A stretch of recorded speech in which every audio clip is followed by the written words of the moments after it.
everyone, and welcome back to Session 2 of Tales from the Hearth, Starfarers! We missed you. I cried. It was a whole thing. Let's jump right on in. Hi, I'm James. I'm your Dungeon Master today. You can find me on TikTok at Nice1James. You can find me on Twitter at Nice_1_James because the person who has Nice1James hasn't tweeted in a decade, and I'm not bitter about it even a little bit.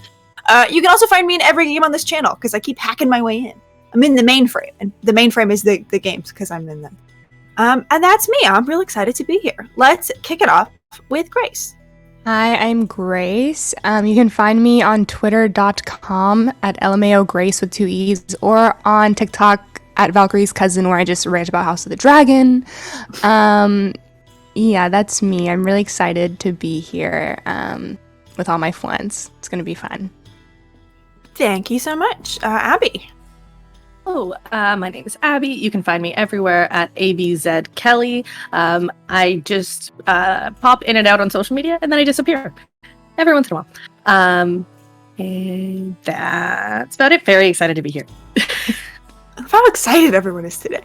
Yeah. BJ, how are you? Nope. Tell me about yourself. My life anyway. Yeah. Hey y'all, I'm BJ. You can find me on TikTok, Twitter, and Linktree at BJ Creations. You can also find me over on the Total Party Kiss network on Saturdays playing Strange Hungers. Yeah, that's me. Amazing. Sweet. Hey, I am Sweet Stories _ Sweet Stories on everywhere. Instagram, TikTok, Twitter. That's everywhere. And then I don't know why I keep plugging this because I really don't post there, but I have a YouTube, so it's there. I mean, I post, but don't look at it. And yeah, that's all. I'm here. I'm happy to be here. Excited to play. Incredible. And last but never least, Jess. Hi guys, I'm Jess. I'm also Seriously. That's where you can find me on the internet. And in the great cheesecake debate of whether it's a pie or cake, my vote is cake. Tell us below how you feel about cheesecake. The right answer is pie, everybody. There's no right answer. Your opinions are valid, and I love you. It is pie. Abby, don't do this. It is pie. As you can tell, we were being very normal right before we went live. Amazing. I'm so excited to have all of you here and all of you watching at home or wherever you are. Let's jump into some announcements. Fair warning, my brain is soup. Bear with me with these. As always, you can find this campaign every 2 weeks. Our schedule's going to get a little bit funky because we're taking a break for the Thanksgiving times. So keep an eye on our Twitter, which you should be following. That's Starlight Tales _, both for very fun and cool announcements and also for an update on what our schedule will look like in the future. Normally, every Saturday, we have our Space Pirate campaign, Tales from the Starlight Ocean, but this Saturday, we have a very special Halloween one-shot called Von Strauss Must Die Tonight. We've got vampires. We've got Wild West flavoring. You ever wanted to see a cowboy werewolf? You should watch. I'm biased, he's mine, but he's hot, and it's going to be a great time. You should definitely tune in. Also on Sunday, and I'm so excited I get to say this, we have the premiere of our gothic horror campaign, Tales from Beyond Crow Lane. You ever just want to put a whole bunch of homoerotic hot criminals in a room and watch them suffer? I've got great news for you. That's the whole campaign. It's going to be a great time. Right now on our Twitter, we're doing cast and art reveals, and the art is incredible. Jess did a great job. You should definitely go look at it. It's all I've done for like a week. Also, be sure to follow us on TikTok at Starlight Tales for fun clips from our shows. Follow us on YouTube to see all of our game VODs. That's also just Starlight Tales. And also, we have merch, and it's super cute, and you should buy it. I think Abby's wearing it. Look how cool and sexy Abby looks. You too could look that cool and sexy if you buy our merch. Lastly, we have a Discord. You can yell at me for things that happen in today's session or any other session, hang out with the cast, sometimes maybe get exclusive little lore drops. It's a great time. That link is up there somewhere. I think it's right. It's in like our little link thing in Discord. I don't know. It's there somewhere. We also tweeted a lot. Did I miss anything? I just said a lot of words. You said them all perfectly. Thank you so much. That was a feat, and it will never happen again. Amazing. So without further ado, grab a snack, maybe a warm, cozy drink. It's the winter season after all. Settle in for tonight's Tale from the Hearth. That was great, James. Good job. Thank you so much. That was really good.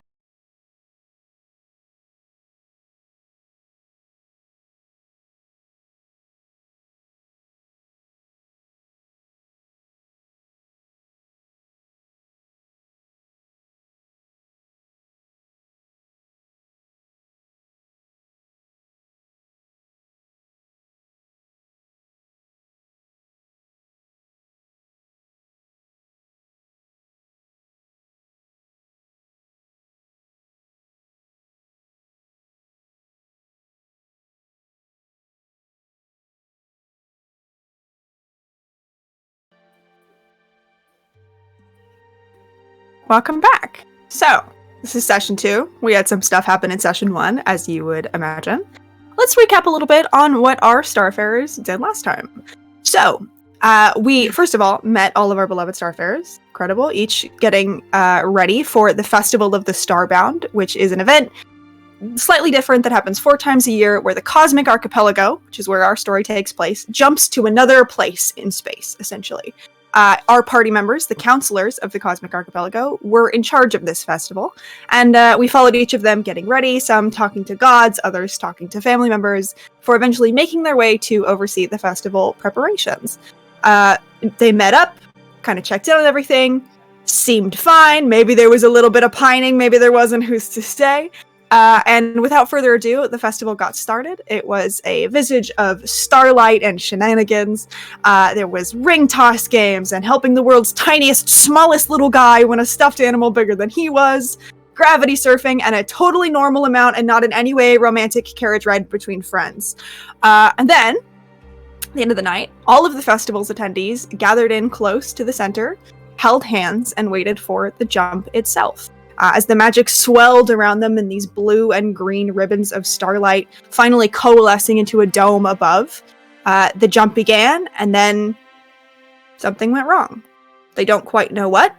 They only know something is incorrect. They jumped too suddenly, and it ended too soon, which means that for the first time, our party and all of the people on the Cosmic Archipelago potentially don't know where they are. So we pick up here. During the jump day finale, these brightly colored stars burst over your heads and rain starlight down. You are in a sea of people, but all of the adults in this crowd are silent. Because they know, as well as you know, something has happened here. But trying not to panic. All of you in the crowd, I believe most of you are split up, can kind of like feel their eyes on you nervously, but continue to watch the spectacle above. The kids, including Gusty, by the way, who is still holding your hand, Venturous, are like stretching their hands up to grab the starlight, seem blissfully unaware.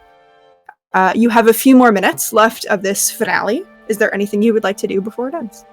We grouped together. You can be if you would like. I don't think you said you were standing together, but if you'd like to be near each other, I'd say that's fair. Yeah. If not grouped together, Wilda is going to try to, at least within these few minutes, briefly speak with kind of each other counselor. And we'll just go up being like, I know we all clocked that as something that was out of the ordinary, but at the current moment, we are focusing on optics. So continue as normal until we reassess so that we don't cause a frenzy. Over and out, Wilda. Question for you. Are you saying this out loud? I'm whispering this to each counselor specifically. Okay. Do me a favor, would you make me a stealth check with advantage? Because there are bursts happening overhead, but you are also in a crowd of very nervous people. Very understandable, and I'm a loud New Jersey lady. Thank you so much. I'm trying so hard not to pick up your accent. Not going well. Right. 15. 15. All right, you kind of lean in to each of the counselors and whisper this, and it seems like the majority of the crowd, like there are definitely kind of eyes following you as you weave through. You get the sense that maybe like 1 or 2 people in the immediate vicinity have kind of clocked like the energy of what you said, if not the specific words. But the rest of the crowd does not seem to have caught what you've said. Not too worried if some people caught on, as you know, people should be aware that it is off. Sure. Just I think. Oh, sorry. Oh, you're good. No, you go. You go. When the magic was going off and everybody was because it was the gods that were casting it as well as like the magisters were doing it. A couple of them, yes. Okay. Can I do a perception check just to see what their reaction to this is? If anybody seems off. Yeah.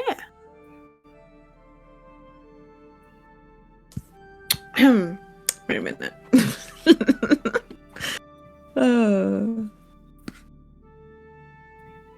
Okay. Okay, so that's an 8. 8. Okay. It is, I mean, you are surrounded by people, so it is a little bit difficult to, like, clock certain people. I would say with an 8, you can see kind of still the Magisters, who are your bosses, are up on kind of an elevated platform. Your eyes find them. You can see that they're, like, perfect mask of calm. You can, like, leaning over, there's a little bit of, like, conversation between them, but, I mean, you know these people. There is a very calculated effort to remain unbothered in this moment. With an 8, I will say you can see kind of some of the gods who are, like, in the back, not necessarily, like, the ones that were being honored, but the ones that were just lingering around. There is definitely, like, some arms crossed, kind of, like, leaning over and whispering. I think with an 8, that's kind of, there's conversation happening. Okay. Grace, if you wanted to go, I think after like talking to everyone, Pamali will eventually try to go like talk to Isla, but I'm gonna chat with everyone here first. Yeah, I think Ventress, like I think the little gold like white or the gold stars in her like hair and her face kind of dull into this like grayish like white when she realizes what happens, and I think she wants to pick up Gusty. Not freak out, but then like start walking through the crowd like towards the front, if possible. Yeah, because her absolutely. father's up there, right? Yes, he's up on that like elevated platform. Yeah. Yeah, you can absolutely do that. Gussie doesn't even fight you. He's just kind of does that like little kid thing where he's like, "Oh, sick! I have a better view," and just like one arm around the big reindeer, the other one around your neck, just kind of like staring up. And every now and then you hear a little like "Wows" as the stars kind of burst. You can absolutely weave through this crowd. I would say all of you can clock Ventress kind of starting to move towards the Magisters, because the people around you are like seeing movement, like very clearly kind of turning away from the show and looking at you. There's only a couple more seconds of the show though, so.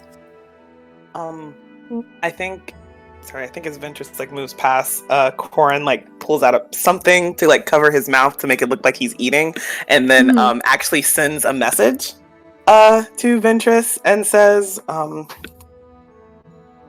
figure out what went wrong, but you did everything great. It'll be fine. Nothing to worry about." Can she reply to Yes. the message? Is it? I think she just says, "It's not fine. We all fucked up. I don't know where we are." So, and that's where it cuts off. And she keeps walking. Yeah.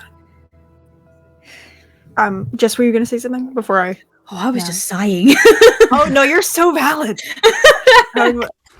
Yeah, I'd say you're almost kind of to the front when the show begins to end, and you kind of hear like hesitant applause as everyone is kind of like, "That was cool, but also what the fuck is going on? But also we don't know how to voice that without there being panic." And the Magisters kind of like seeing this as their cue, like you see them straighten a little bit, and your father actually steps forward on this platform and kind of like forces a very like polite smile and goes, "Well, quite the show, quite the jump day. For the time being, why don't you all continue enjoying the festival? A couple more hours at least, get a good night's rest, and then tomorrow we'll face a new day." And there's this like beat of hesitant silence, and then everyone kind of like, actually, you know what? I'm gonna roll a fun little persuasion check. All right, yeah, you see like some of the people kind of start to like trail off, and others are kind of start looking at each other. And then you hear like the band very clearly start to like fuck and start back up, and a couple more people trail off. There are still people in the area, but you can easily make your way up to the stage if you would like to, Ventress. Yeah, she still has Gusty. You do still have Gusty. Yeah, she'll take him. All right, she'll just walk right up to the stage after. Or Pamali is also walking up because she wanted to go over there to talk to the parents. So if you wanted to hand Gusty off. Yeah. I think Ventress is very nervous about letting Gusty go anywhere right now because she doesn't know where they are. But doesn't want to freak him out. So yeah, if Pamali's there, I think Ventress will try to grab their arm and be like, "Hi. Hey. Did you feel that? Did you feel what happened?" I feel it. I see it. It's a lot going on. Yeah. You okay? You wanted to go talk to your dad? I need to go talk to my father because gotcha. this has never happened before. And remember when I said that I was scared of something going wrong, and now Hey, Gusty, I'm gonna take a minute. We'll talk about that. Hey, do you want to come with me? I'm just saying that I don't know Sure, what's going on. did you see? That was crazy. They would He's like just gonna hold explode it. into the sky. Hand Yeah, him to but why Pamali did- and walk off. Like instantly goes over, but like hair covered in like sparkling starlight, just chattering on about how exciting that was. She's gonna start like pointing to the different things that she thought was really cool. That color was so pretty. Did you see that one over there? That was quite. It was like the bluest blue I've ever seen. That It was was so bright. I thought I had to look away. It was so bright. Were you able to look at it? I mean, I'm really good at looking at things, so I stared at it, and it didn't hurt my eyes even a little bit. A professional. My mom says I'm really strong. Really? Yeah. I think Look, she's gonna like. How cute! I think she's gonna go to a table and start like just like arm wrestling him. To like. Oh yeah. Yeah. To preoccupy his into time this. while Ventress is talking. Ventress gave him hot chocolate like 20 minutes ago. This kid is Oh, thriving. Oh, He'll arm wrestle the hell out of you. Amazing. Ventress, are you approaching the little podium? I am, yeah. Yeah. Okay. You can do that. It's okay. Yeah, you walk up. You can kind of see the other 5 magisters and your father, who is at the front. 5 in the back. They're all kind of like whispering to each other and like one eye going out just to make sure. And your father sees you and kind of like clears his throat a little bit and steps over to you. Ventress? Do you know what happened? I am very eager to find out what has happened, but at present, no, I do not. I think the Magisters are going to go back to the council room, try and figure it out. If you wouldn't mind passing on to your colleagues that when they get a chance, they should join us, but not hurriedly. We don't want people to worry if they see all of us kind of rushing off. So, Got it. Yeah. Okay. Are you all right? I'm fine. Good. I want to know. I need to figure out what happened. I know you're going to work on it, and I trust you. I'm a bit concerned. Yes. We all are. This has never happened, at least from what I've seen, so... Well, everything But- was fine until it happened. Just everything was going smoothly, and then... Seemed like a good festival. Yes, my friends did a really good job. Anyways, I will come meet you there, with them. Excellent. Yep. Great. Thank you. I'll see you Welcome. soon. Kind of Okay. like reaches out, gives like a hesitant squeeze on your arm a little bit, and then like a nod. She's and very goes back. stiff and nods back. Sure. And then Yeah, he kind of, it's very clearly that like, I don't know how to express fatherly affection to you, so I'm gonna kind of just like pat your arm a little bit and go good job. on my own way. There's so normal about these two. So normal. Yeah, he returns to the Magisters, and you see Nixis, who you were speaking with earlier, kind of looks at you and like gives you a nod. Yeah, let's kind of pan over to the other 3. What are you guys up to while this is happening? I think Willow has been, I think after taking a moment, just kind of staring at the sky, collects themselves, and then immediately starts weaving through the crowd, kind of passing the most anxious and worried looking people and like checking in on them, kind of just like, hey, can I help you? You guys okay? Just Yeah, trying to placate people. I think you kind of walk up mainly to this kind of like broad person with a small kid who's like sleeping in their arms. They have these 2 kind of big horns coming up, and you see them kind of just like glancing towards the path down and then out, and they look at you and go, "Oh, hi. Sorry, counselor. Yeah, I'm fine. I know everything is fine. I just everything is fine, right? Yeah, you caught that? Yeah." It's okay. We're gonna figure it out. If it was really not fine, we'd know about it. But Okay. I could really use your help just keeping people calm. You know what I mean? Yeah, make me a persuasion check. To kind of see how far past this guy's worry you can get. A persuasion, do you say? Yes.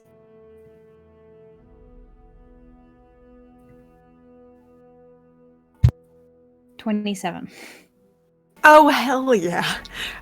You see kind of like the crease between his brows like ease a little bit and his shoulders relax and he kind of like starts sleeping toddler, kind of like pats their back a little bit and is like, okay. Yeah, honestly, I was just kind of trying to figure out if I felt fine enough to walk that long path back to my house, but I could stay, kind of keep an eye on some of the kids. That would be helpful. That would be great. You know, I don't want to bullshit you, man. Like, I'm not gonna tell you that nothing happened. You're a smart guy.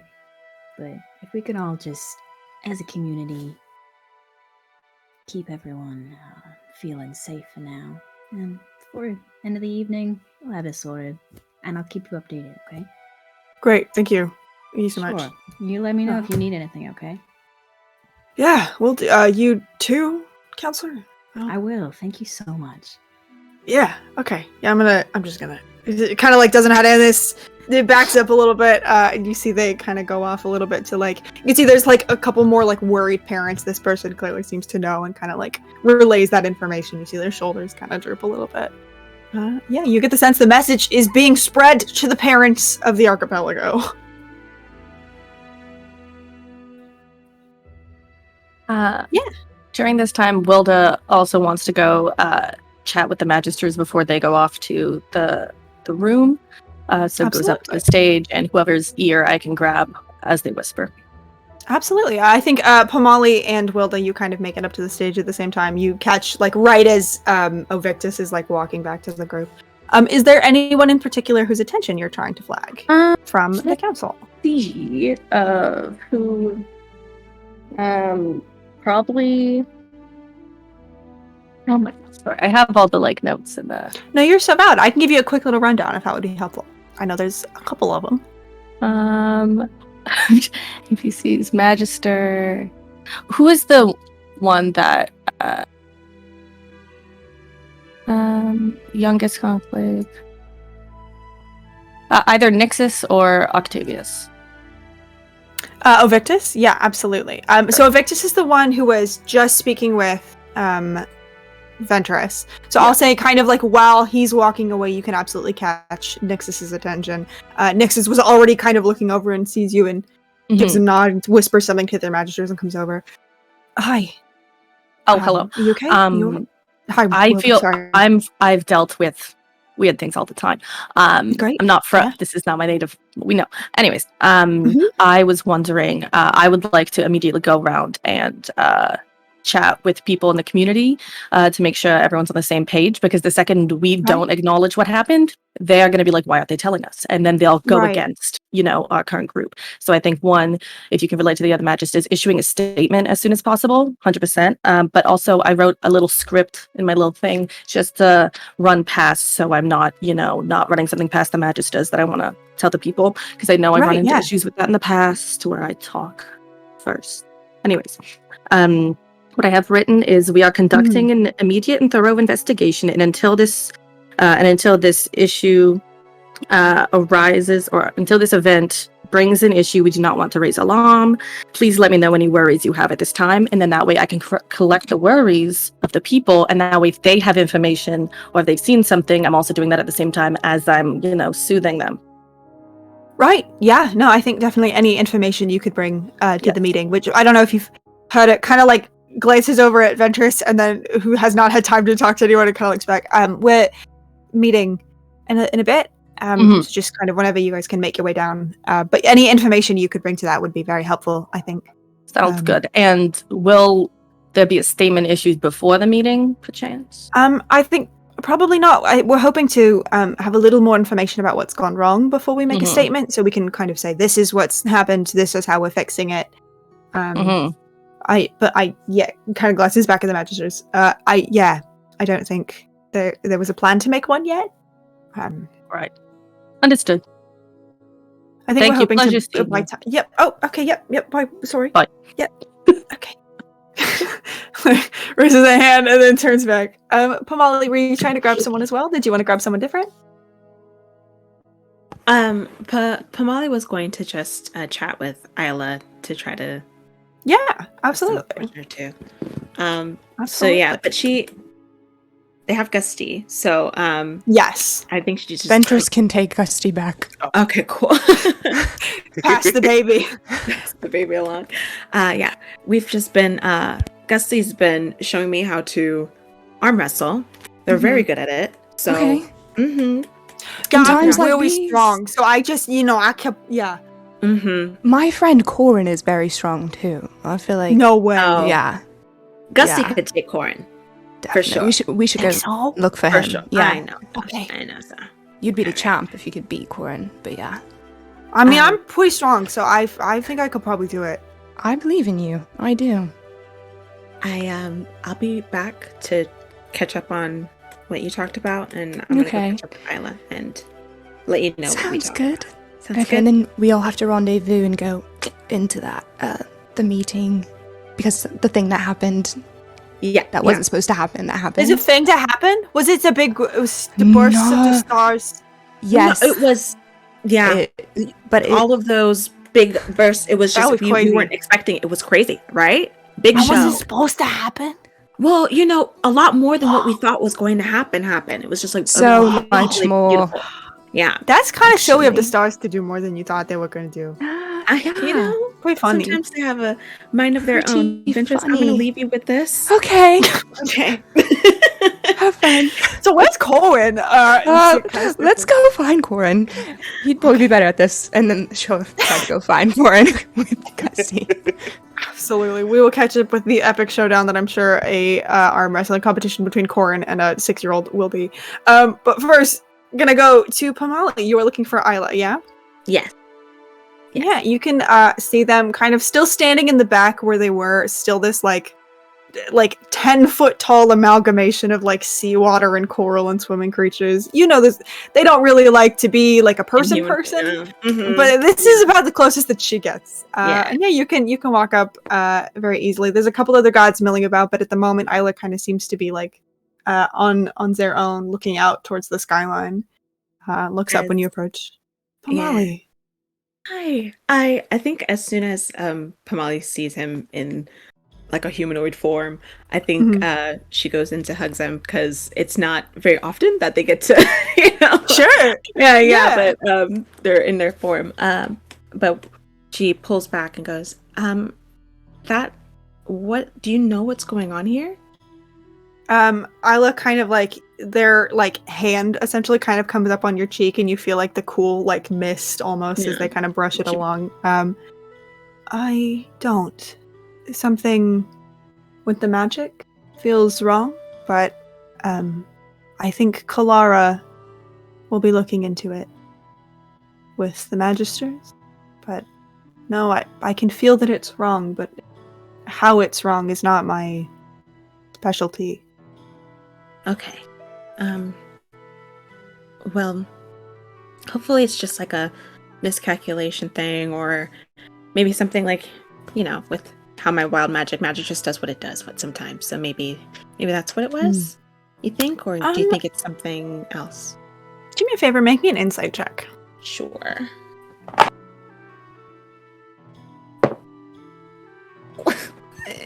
I got a nat 20, hold on. Nice! So 23. My insight's not that good, but 23. That's okay. It's a nat 20. Yeah, absolutely. You kind of look up at your parents' face and you see there, I mean, it's, seawater, but there is like enough of kind of an expression that you can read mood. And you see something kind of like shift in his eyes that gives you the sense that like it wasn't that they expected this, but it's almost as if like, when you're braced for something to happen, so when anything happens, you're kind of like, yep, cool. It's a little bit that you do sense a lot of like kind of unease that Isla is trying very hard to mask for you. Yeah. I think Pamali, when she sees that, she kind of grabs her arms and kind of comes in a little closer and goes, "There is something, isn't there?" Their hands kind of come up under your elbows to like return the hold. Which is hard because they're very tall, so they kind of like lean over a little bit. Polly's like 5'7" too, so it's like a yeah. I think Just like squat a little bit. It's fine. Actually, you know what? They're made of water. They shrink down to your level. Okay, cool. You kind of see she takes a moment to like kind of choose their words, and then looks at you and says, there have been visions of things. Venedra has, I don't know. These last few months, there's been strange omens in the sky and in the magic that holds this world together, and I don't know. This is a small thing that should be easily fixed, but feels like there's something bigger under the surface, too. But I'm sure, kind of like squeezes your elbows, it will be fine. It'll work itself out. Yeah. I don't want you to worry yourself.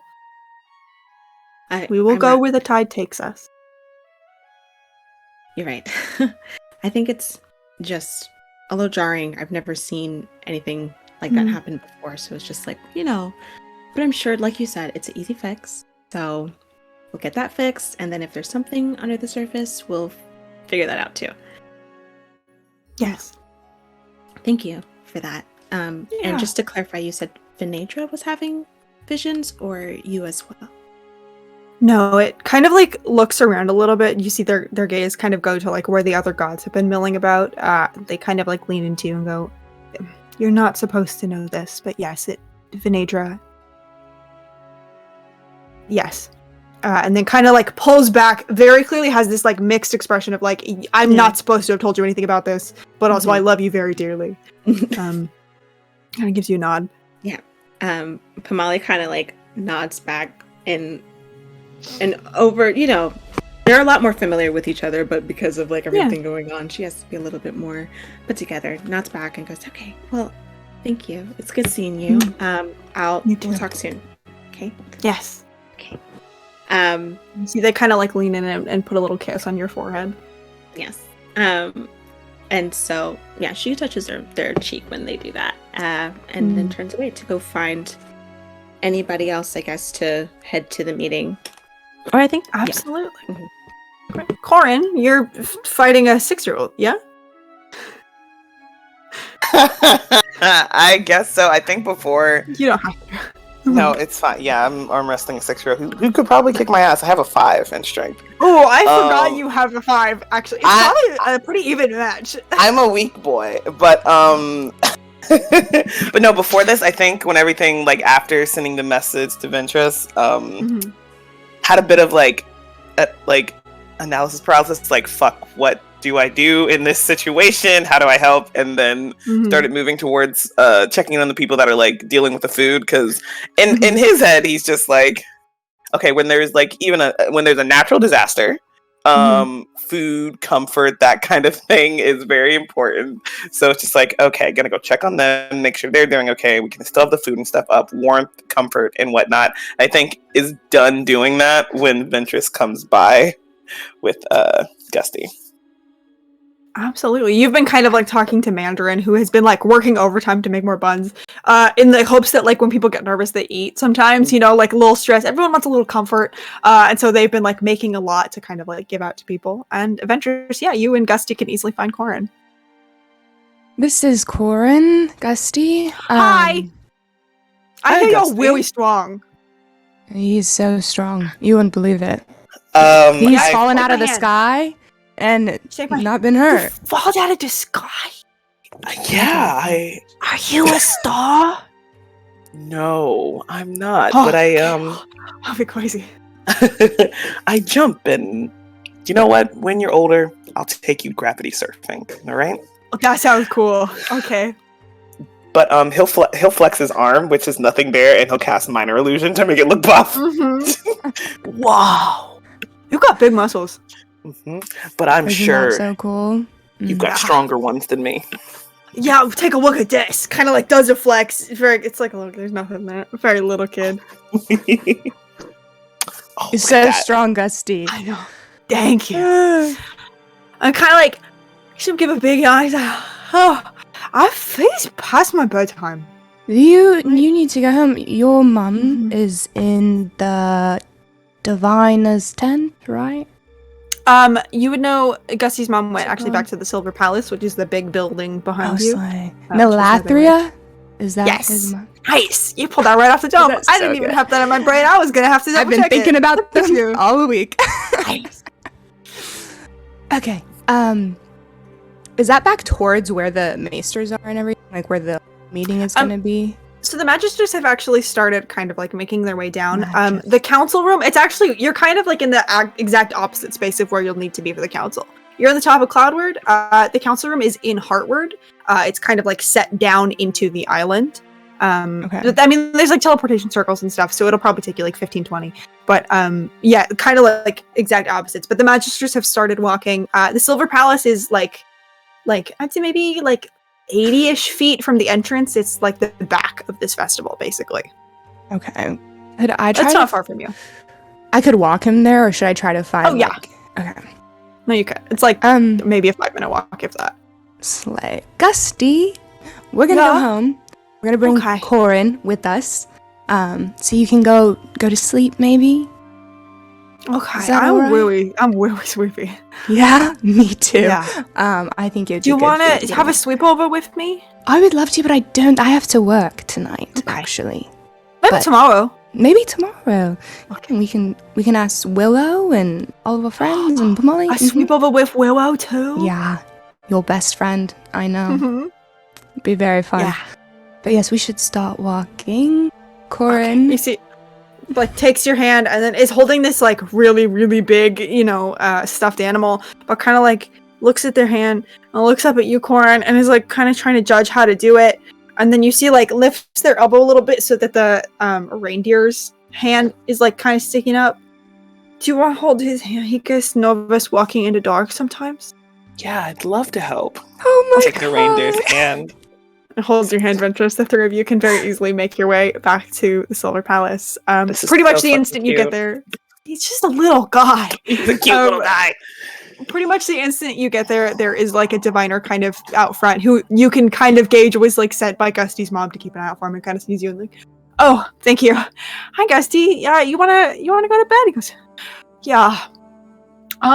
Looks up at you. Thank you for walking me back to my home and for throwing a really great festival. I had fun. That was the only thing I wanted, is for you to have fun. So I'm so glad. Really?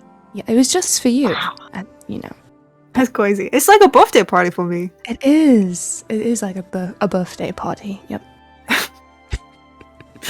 Okay, well, I'm gonna go sweep now. Bye. All right. Bye. Wait, Gusty, wait. Yeah. Will you tell your mom that they should give me if they see me to come talk to me anytime? Can you tell them that? Okay. Mm-hmm. All right. Thank you. Yeah. Okay. Okay. You see the diviner kind of takes Gusty's hand and looks at you and goes, "Thank you, both counselors. We're gonna go. I'll make sure the message. Thank you so much. Yeah. Thank you. Mm-hmm. Yeah. All right, big guy kind of like scoops him up and they disappear into the Silver Palace. Kind of pan back over Wilda and Willow. What have you guys been up to? Hello. Hello. will look for her submarine crew, and on the way to trying to find them, if anyone looks confused, miffed that nothing's been addressed or anything of the case, Wilda will give the little spiel on the way to find the crew. Yeah, absolutely. You only, I think, bump into a couple people who look like visibly distressed. A lot of people have kind of reached the approach of like, I don't know, man, there's still a party going on. We're probably fine. Nobody's dying. So I'm going to go dance. I'm going to go dance to Drip. Perfect. And there are a couple, and you field them very easily. They feel much better when you They get grandma purse candies, like. Oh, hell yeah. We love a fantasy Werther's. Yeah, absolutely. And you can see kind of when you're in the vicinity of where the band is playing, you see Heath and Cosmo kind of like talking a little bit. They have drinks in hand. you can absolutely approach if you'd like to. Oh, perfect. Just the two people I wanted to see. I like power walk over. I'm like fist bumping, and then I back into them dance style, as you do. Oh, hey, we gotta stop meeting like this. People are gonna talk. Hey, how you doing? I know. You two, smartest on the crew. Don't tell the others. No, Just kidding. You're talking about me, right? Heath. Of course. Of course. I say that directly to Heath, knowing Cosmo wants that title 100% for himself. Cosmo kind of you see, they know you're joking, but there's a little bit, just a little nervous thing. Speaking of which, we've met Heath before, but we haven't met Cosmo. Would you like to describe them? Yes. Cosmo has dark skin, bright freckles that look like constellations, and then also some look like little planets. Has white hair, curls, very tight. Kind of just like he's a researcher, so they just stay in, and also is a tree. What's the official designation of tree person? Like Willow, I was gonna say. Yeah, but is an oak, so has more little things. Also is a professor. This was totally not a tie into Professor Oak, but you can draw your own conclusions. No, not at all. Of course. But yeah, and then just just a little guy vibe. A little guy, but also is as old or slightly younger than Wilda. So talking to those two. And it's just okay, so here's the thing. You two, as I was saying, so smart. You saw what happened. Cosmo kind of leans in a little bit. What? I don't mean to pry, but what was that? It felt wrong. Nobody really knows yet. But here's the spiel I've been giving, and I rip out the paper and I say it. We're conducting. Keith goes, I love a spiel. Fuck yeah. Exactly. So yeah, we're conducting an immediate and thorough investigation, which all of this is true. I would like to say, all true. And until an issue arises, we do not want to raise alarm, as you know, all that jazz. And then please let me know any worries you have at this time. Anyways, the reason I'm giving you the spiel, literally, is because there's going to be a meeting. And as much as I would like to go person to person and chat with everybody and reassure them, that's usually missing meetings gets me in trouble. So I was wondering if you two trustworthy besties might want to reassure the people. Yeah, I love talking to people. Fucking give me that. You see, Cosmo kind of looks at Heath, and there's a hint of worry there, and looks back. Yeah, well, together, buddies. Teamwork. I'll catch Zan and Goldie too. Yeah, Goldie, I trust implicitly. Zan, keep an eye on them. Yeah, we'll do a buddy system. Perfect. Amazing. Heath is already kind of got the paper. He's strutting off to be hey! Here in the distance. People are kind of looking at him what the fuck. I just go Cuz, go. Yeah, I'm gonna go make sure that's not Yeah, see y'all back on the submarine. Okay. Yeah. Okay. Cosmo goes off to join them, and they start talking to people. You can kind of see people are looking at them and then looking at you, and their fears kind of get assuaged a little bit. Yeah, absolutely. All right, Willow, what have you been up to? I think after spending 10 minutes kind of doing their thing, going from person to person, doing a very similar reassurance thing, they'll loop back around to kind of find and reunite with Pamali again. Maybe catches just in the distance of the tail end of that conversation with Isla, and kind of over Pamali's shoulder nods at Isla from a distance. You get a gentle kind of nod back. Yeah, but we'll wait for them to finish before kind of making his way over. And yeah, I think Pamali catches the very calm expression, collected, gathered expression on their face just break just for a minute as he draws closer, and he does look worried in a personal vested way. There is concern, and you can tell that something's on his mind. But yeah, we'll just approach her and kind of be so you okay? Yeah, just what's the plan? So we're gonna be having a meeting. I don't know if Ventress got a chance to let you know about it yet. No, okay. No, But okay. I gathered, yeah. Yeah. So we're gonna be having a meeting. I just talked to Isla, and Pamalia like leans in so like nobody else can really hear. There's some things that I think I need to share with you guys. But I also don't think I'm supposed to know. So it's just gonna stay here. Right. Okay. Cool. But I'll wait to just because she's kind of like waving at other people who might be like looking. I don't want anybody to hear. So. Sure. Okay. All right. Meeting now, like pretty soon. Yeah, I think so. I think the magisters have already headed down. So I think we should probably head over. Okay. Have you grabbed your mom? Is she okay? I feel if Drip is playing, I think she looks at the dance floor. And Lena follows your line of sight is like, yeah. Easily, you can see that Lena's having the time of their life right now. Yeah, I think also Lena, like being in the realm of like next to people in this position, probably knows something is wrong and is like distract the crowd. Like, let me just do some crowd work. So yeah, I think she's got it. So we can walk on, and I think Pamali goes to Willow's side and grabs their arm, and starts walking forward, and goes, I see you're feeling. I don't know. I just saw the look on your face. Are you okay? I'm just worried about my sister. She's not home yet, and if we don't know where we are, neither does she.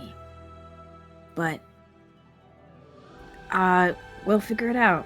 I'm sure. Oh, I'm sure we will. When I spoke to Isla, he said that it was a quick fix, and I think they said that they think it's going to be a quick fix. There might be other stuff that we might need to focus on afterwards, but I don't think it'll be too hard to fix.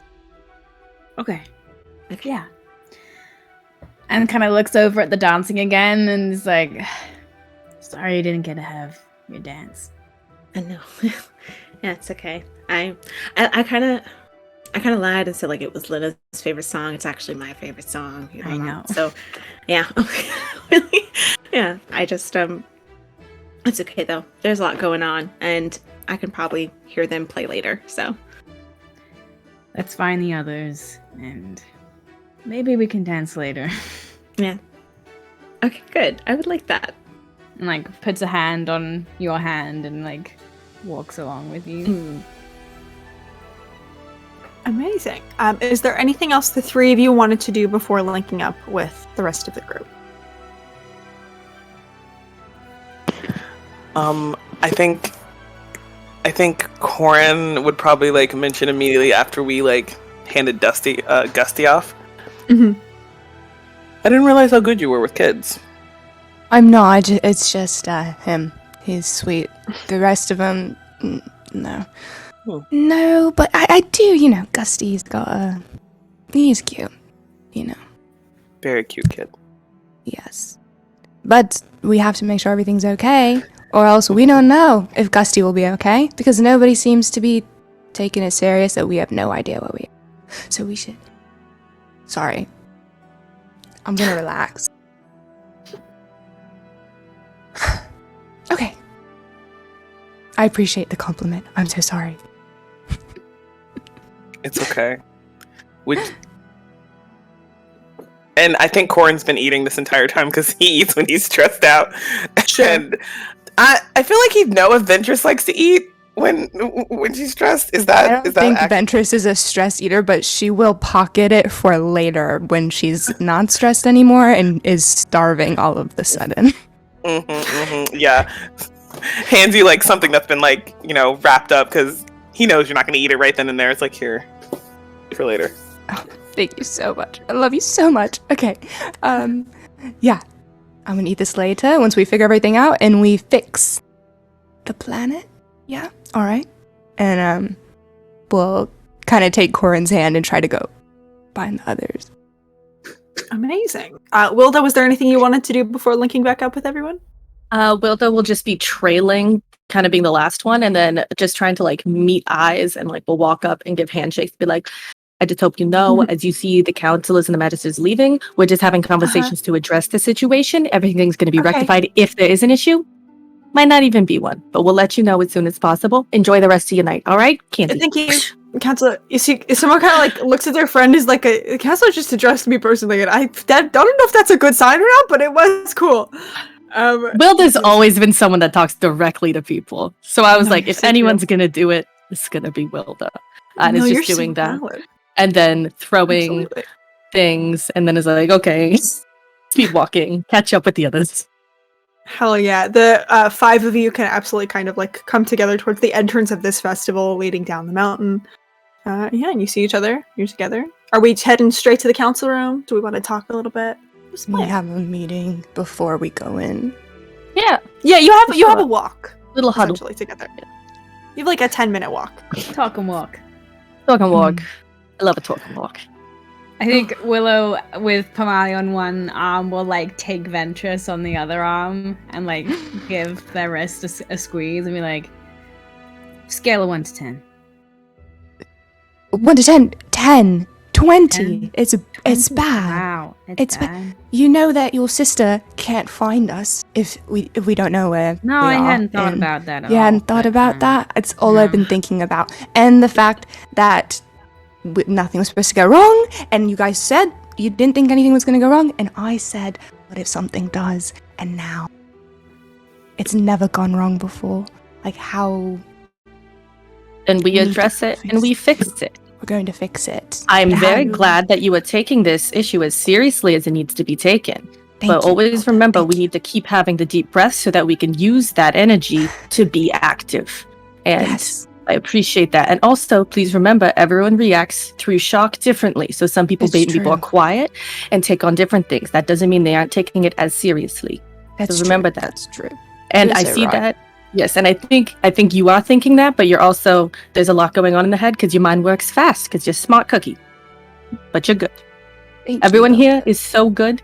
And yes, this is an issue, but we're working on it together. And so we're going to go in strong, minds on, into this meeting. Get to work. Aye, Captain. Yes. Go time, team. Who would like a little snack? I would actually really love one. Here you go. And out. It's just little bits of things, like all the stuff. Either like candies that melt in your mouth. Might have a soft pretzel in there that I bought. I'm just saying. Wow. If there's a soft pretzel, Corin like pulls out a little dipping thing of cheese. Oh my gosh. Splitsies. While they're doing that, Ventress is like taking notes on her palm of what she wants to like say. Amazing. Beautiful. Did Gusty make it back okay? Yes, Gusty is with his mum, and they should be good. Hopefully asleep. Good. He was very excited the whole way through, so. Gosh, he's so cute. He's a really cute kid. He is. I want a lot of kids. Do you? Mm-hmm. Do you know? Actually, no, never mind. I'll talk to you later. Okay. Children. Am I right? I think Corin's like pointedly looking at Wilda just in that moment when Molly's like, I want a lot of kids. Just like, oh, Wilda was raising her eyebrows at you, being like, oh, get a load of this. Ventress is writing, but it's like, there's a little note in the corner. The hair. Oh my god. Who else wants a lot of children here? Does anyone else? I don't. I told Willow that I didn't want a lot of children after Willow told me that they did. I have children, if you all forgot. But oh, that's true. That's very true. it's because many of them are older than you. So I have 6 children. What do you think, Gordon? Gordon, do you have a child? no, I just want one. I don't You have want any one? goals. Not that I know of. Nah. No. You no. live so long here. You can just have one, but then scatter it throughout times, and before you know it, you've had 6. But that's a Is that how that works? maybe 2, just so that both of them have each other. But Exactly. other than that, Yeah. I don't So then really... you can have Yitzi, they play together, they aren't bugging you, you're good. Exactly. Like 2 at most. I've enjoyed being an only child. Well, and then looks up at Molly. I guess I wasn't. Yeah. I guess it was really an only child for most of them. It takes a village to raise a kid. So cousins, you don't have to have an actual sibling to have a sibling. Anyways, there's a meeting happening. Yeah. We can have this discussion after. No, it's just good. Get some of the tension out and kind of like winks at Ventress. She's awkwardly looking at her. Are you okay? If my father is rude to any of you, just let me know. Okay? I'll let him know, trust. I think you should. Your dad has never been anything but polite to anyone, so you're all good. Well, you remember that one time? No. It's all good. Oh, and if anyone has issues and doesn't want to harm their position, I can say them because they haven't let me in as a Magister for years because,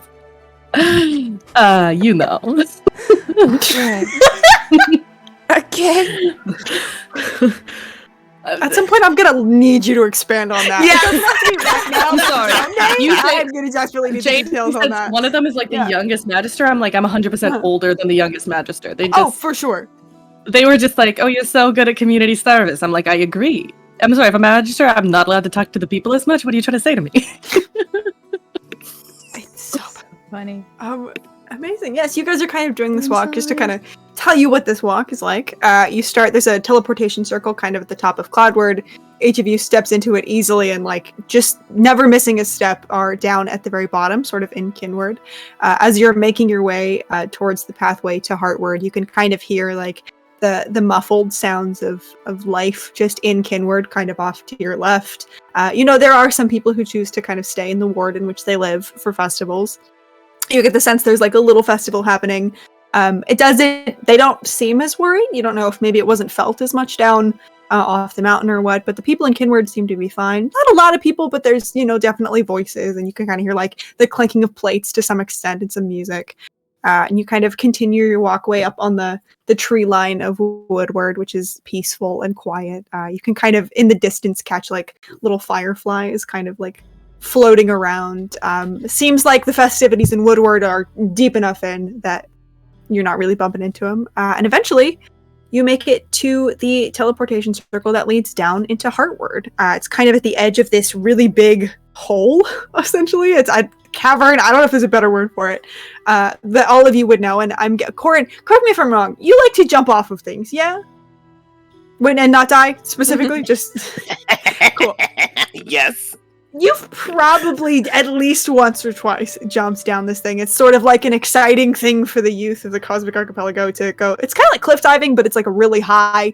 It kind of look down and you can see into the depths of Heartward. This is also where the heart rises and sets each night, but it's way past dusk. So the heart is just kind of a really deep glow at this point. Can I just say, I think first, Corin's laid back, but he's definitely stressed about the whole situation. But and there's a moment where he just contemplates when we get to the edge to just jump because that always relieves stress for him. So the adrenaline pumping, it's this is my natural habitat. I feel great doing this. And I think at least Pamali, the look on his face of hey there. I think Pamali kind of just puts an arm around him and kind of just turns him away. How you doing? I see we've got snacks, and she kind of breaks off a piece and eats. You feeling okay? Yeah. Yes. It's kind of stressful. It is. It's very stressful, and I feel a lot less stressed when I'm falling. Yeah. So I thought about it for a second, but that would probably stress Ventress out more, who's definitely more stressed than I am in this moment. And I already kind of failed in trying to alleviate some of that stress earlier. And really? So I think so. Some of Ventress's stress. Yes. Okay. Yes, some of Ventress's stuff. Yeah. I felt there, so... For Ventress, I think the only thing that's really going to rectify it is hopefully this conversation that we have with everyone and the situation just being fixed in general. So we'll just wait for that to remedy that. For you, that's a big jump. So let's wait, because that's going to be a minute for you to come back here till after the conversation, and then we try that, right? No? Okay. Yep. I think that's a good compromise. I think that's I probably wasn't going to do it. I think that's a good idea. Okay. Yeah. Pamali like hates like ever since she like twisted her ankle doing like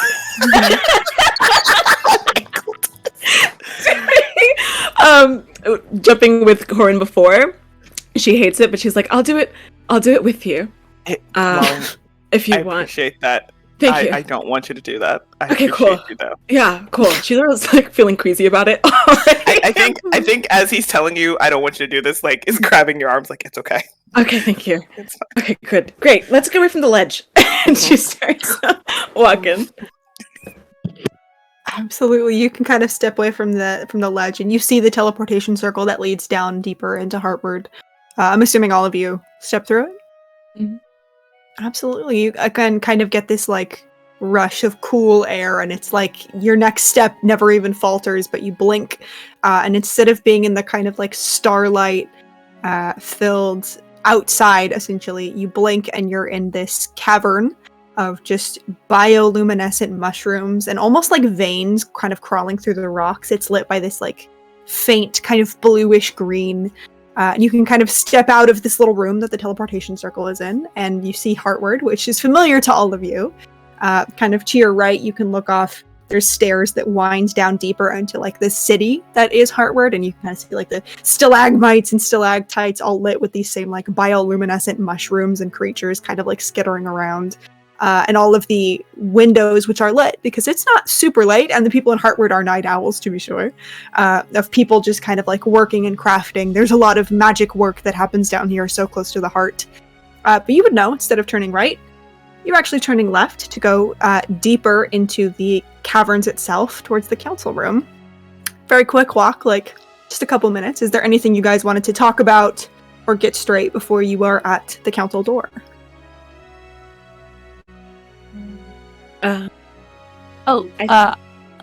You go first.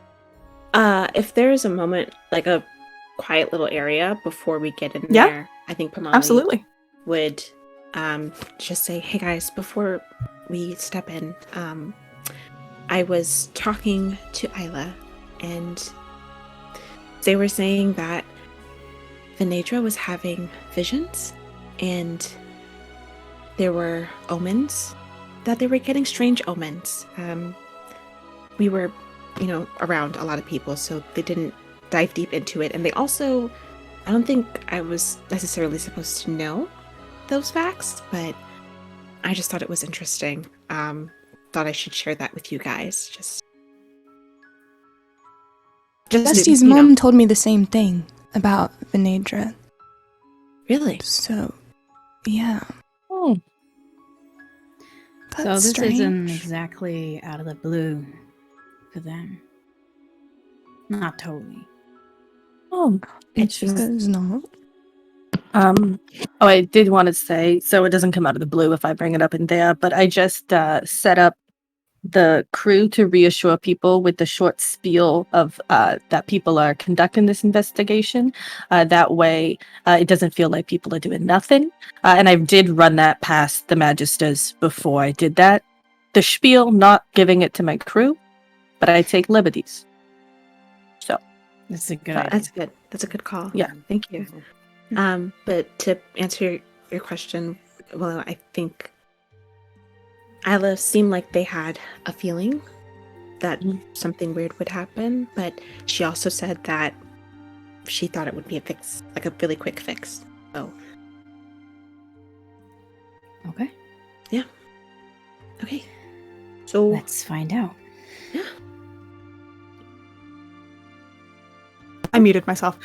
Super quick point of clarification before we go in. Nalathria had told you that they were having visions, and that if it was really bad, Venature would probably also have visions, but that's the extent that she knew. Retconning what I said. You're so valid. I didn't want to interrupt. It's close enough. But that's what Nalathria kind of like I'm sure she would see something if it was something bad. Also, as a note, all of you kind of probably would have absolutely noted that Zirian and Venedra, who are kind of seen as like the royals of the gods, were not present at the festival. As well. So, you guys kind of continue, and that is fairly, it's not like crazy, but it is kind of unusual for a god to not pop in. So you guys kind of continue down this walkway, and it fades away from like the well-worn and well-traveled kind of pathways to rock that is a little bit craggier, a little bit darker, less lit. You see there's a couple of now, because there's less like bioluminescent light in here, it kind of switches to these like magical torches of this like blue flame that crackles on either side of you. And you reach a door that is very familiar to all of you. It is this beautifully carved, kind of intricate, dark wooden door with like kind of around the side you see like in old Castellan, it says like, "May we guide the people," and then underneath, "May the people guide us." And you see there's a drawing of the archipelago kind of set into the center. Whoever reaches out to grab the handle, as you do, the magic kind of like flares from it, and you see all of those carvings begin to light up in this bluish green magic. You hear it click and unlock as it recognizes you as people who are supposed to be here. You can easily open the door into the council room and see a sight that is very familiar to you. It is this kind of first long walkway and then kind of an open round space. All of this is suspended over churning astral sea below and is lit by this kind of like swirling blue and green energy of the heart, which is set not super close to you, but close enough that at this time of day, at least, you can see it right above, and it lights everything. It is like smooth stone, but not like overly polished. It definitely still feels rough and natural. There is the sound of kind of like rushing water rushing wind and water hitting rock. And as you get closer, you can see the council room itself. There are 6 primary seats for the magisters, and then a couple of like little benches around. It's my only thought is theater in the round. I know that there's a name for the actual theater, but that's what my brain said, so that's what we're going with. And then behind each of the seats are these very tall, like hundreds of feet tall carved statues that as each of you looks upon them, you see something different. So just for an example, let's say Ventress, when you look on these statues, who would you say are the 6 most important people in your life? People whose judgment you hold in the highest regard. It would be all of these people. It would be Pomali, Wilda, Corin, and Willow, and then Birch, and then probably Father. Is that 6? Yeah. Yeah. So you kind of walk in and their faces, you see them kind of like looking down at you. There's no like strong emotions, but it's kind of one of those things where it follows you. You can feel all of their gaze upon you, and each of you sees the 6 most important people in your life kind of looking down at you as this symbol that when you make decisions about the people, you are making decisions about the people you care about, and to do so with care and with love. And as you walk in, you kind of see the magisters are all in their seats except for one. Magister Tempest is not in their seat. And you can also see 2 other figures kind of in the middle that you would recognize to be Atrin, the goddess of navigation and starlight, and Kalara, the god of knowledge and like magical innovation, seem to be having their own little conversation. And Kalara sees you and turns and goes, finally! Great, you're here, come here, come in. I'm going to fuck with the magic, and they said you should see it. Come here. Okay. Yeah, immediately. Yep. Walk up. Join her side. You walk in. The magisters each kind of greet you. You see Ovectus kind of like nods first at you, Ventress, and then at the other and goes, "Thank you for joining us, counselors. Kalara is about to enlighten us on what might have gone wrong here. I trust you're all doing all right."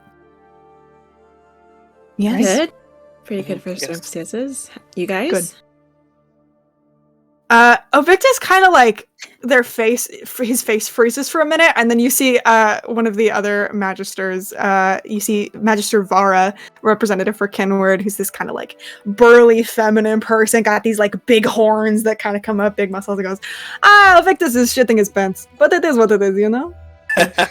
No one's surprised there. Ovictus kind of like, his eyes find you, Ventress, and there's a stern look at that comment. Yes. Right. Well, right. Where's Tempest? Yes, Magister Tempest of Windward wanted to keep an eye on our kind of weakest point in the island, just to be safe. They are stationed in Windward at the moment, but can be summoned if we need them at any time. Right. Okay. And you see, like, Atron kind of, like, very clearly, like, looking at Kalara with this fond look of, like, alright, here they fucking go, kind of, like, folds her arms and, like, leans back on a pillar. And all of you can take a seat if you would like to. And Kalara, who is this, like, 5'2", which for, a god is kind of small, but that's okay, figure, a lot of, like, blue and, like, slate-colored robes have been kind of, like, wrapped around in this kind of, like, flowing ensemble, and you see they, like, stretch their shoulders out a little bit, and they like pull up their sleeves, and as they do, little bits of magic come and like fold the sleeves the rest of the way up, and they go, okay, we ready to find out what the fuck went wrong? Yeah? Yeah. Yes. Okay. And you see they like hold their arms out, and all of you can feel the magic is thick in this place just anyway, being so close to the heart, but as the god of magic, the god of magical innovation, kind of like holds their arm out. It's almost like when a conductor silences the warm-up of an orchestra beforehand and it goes just quiet. You can feel the magic kind of like shift and tense and wait for whatever it is that they want. Clara very much is enjoying the show of this, kind of like looks up at all of you with this mischievous little grin, and then brings their hands together and spreads them out, and then shooting in the space around you is almost like a star chart that you're in. You can see like all of the stars and planets and little systems of the winking star fields. You can see the expanse kind of in the distance, and up kind of like 20 feet up and to the left, you can see the cosmic archipelago kind of tilted just slightly. Kalara goes, that is not where we are supposed to be, no? And kind of looks at Atron, and Atron goes, yeah, no, we're supposed to be, and they like look around there and points. It's like 5 feet in the space that you're looking at, but you get the sense that this is like much more space, obviously, in real. Kind of points up at a star. There, we're supposed to be there. I mean, that's not too bad, right? Clara goes, I mean, it could be better. Yeah, okay, all right, let's find out what the fuck happened here. And you see kind of like shrinks a hand and it disappears, and then holds up one, holds up another, and you see these like strings of the weave kind of come down, and at this point their hands are moving so fast you can barely kind of understand what they're doing, but you can see that they are like almost dipping their hand into the realm that the magic of this world sits in and altering it and changing it and kind of like moving it around, and you can kind of like feel it shifting a little bit. It's not an unpleasant feeling, but you could like, it's just the nature of your reality is just, it tickles a little bit. Yeah. And then finally they kind of like pull away, and they like pull this long string out, and this string is that most of them have been like blue and green. This one is like an orangey color. They go, well, this would be the problem. Someone has been fucking with our runes. This is, I think this is Kinward's? Kind of like holds it. Yes, this is, someone has been fucking with our runes. All of you would know, all of the districts or all of the wards and some of the divine lands, which are the little islands around, have like runes that are activated to help jump and are used in the blink spell. Very high magic. Usually Kalara works on them themselves. Kind of looks at the magisters, looks at you. You've been fucking with my runes. Who the fuck can get in here? Oh wait, are the runes of Kinward's runes are in Kinward, or are okay? Mm-hmm. All of the runes are in the like ward that they're in, essentially. So there's like 6, and then there's a couple scattered throughout the divine lands, but the 6 are the main ones. And are they like, they're important, obviously, but is it like, oh, nobody's probably gonna fuck with them, so we don't do like high security around them, or like, even if we trust people not to fuck with them, there's somebody that's like typically watching them 24/7, even if it's rotating. Yeah, so there isn't like a watch on them or anything like that.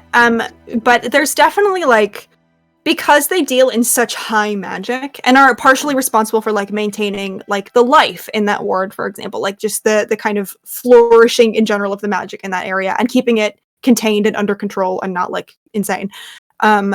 There's definitely like, I think all of you would have a sense that if somebody was fucking with a rune, somebody should have known before the jump.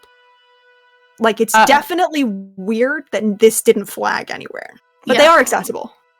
May I just New Jersey was my accent. Magistavara, have you noticed anything going wrong or weird in Kinwood recently? Let's find out. I mean, I'll be honest, I've been kind of trying to... Nothing has been, like, unwell. It's just, sort of keeping an eye on everything going on, especially in preparation for the festival. I haven't had a chance to check the rune. Normally, that is something that, those who are more prone with magic will do. But in terms of, like, the people, not that I've noticed or heard. Also, Corin... Sorry, I just one last question, and then Corin, I'll go to you. I'm starting to adapt the accents. God. And what gods hang out in Kinwood? Because if they saw anything, they just have like more of a good vision. We might be able to talk with them and ask.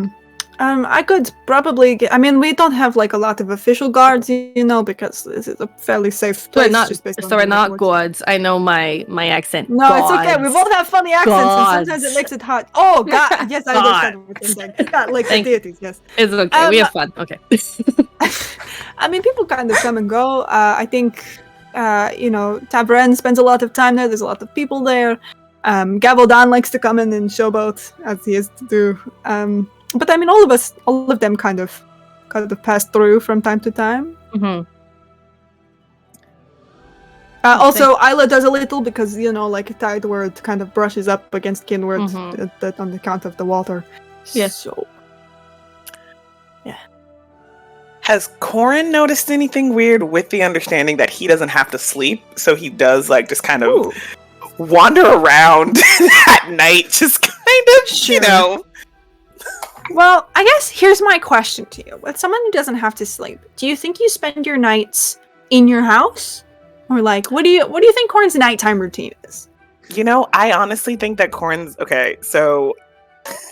Corin was a little criminal bastard when he was younger, which he stopped being... But that doesn't mean he stopped, like, talking and hanging out with the people that were he was also being a criminal with when they aren't committing crime, right? Because you don't do crime 24 hours a day. So I think most of the time he's like out and about hanging out with people who are more prone to being out at night. Sometimes he's at home, like since he doesn't have to sleep and his parents do, he definitely will like take that time, like occasionally he's like, oh, I'm gonna try a new recipe, nobody's awake, I don't have to worry about my dad looking over my shoulder or my mom trying to take some of it or my other mom just like chatting away about like, hey, have you tried? I was like, so like most of the time he's like out and about, which is also how he gathers a lot of secrets because he's just around. Do me a favor, just roll me a luck check. Just a straight D20? Straight D20. Not that die. Ooh, 1 second.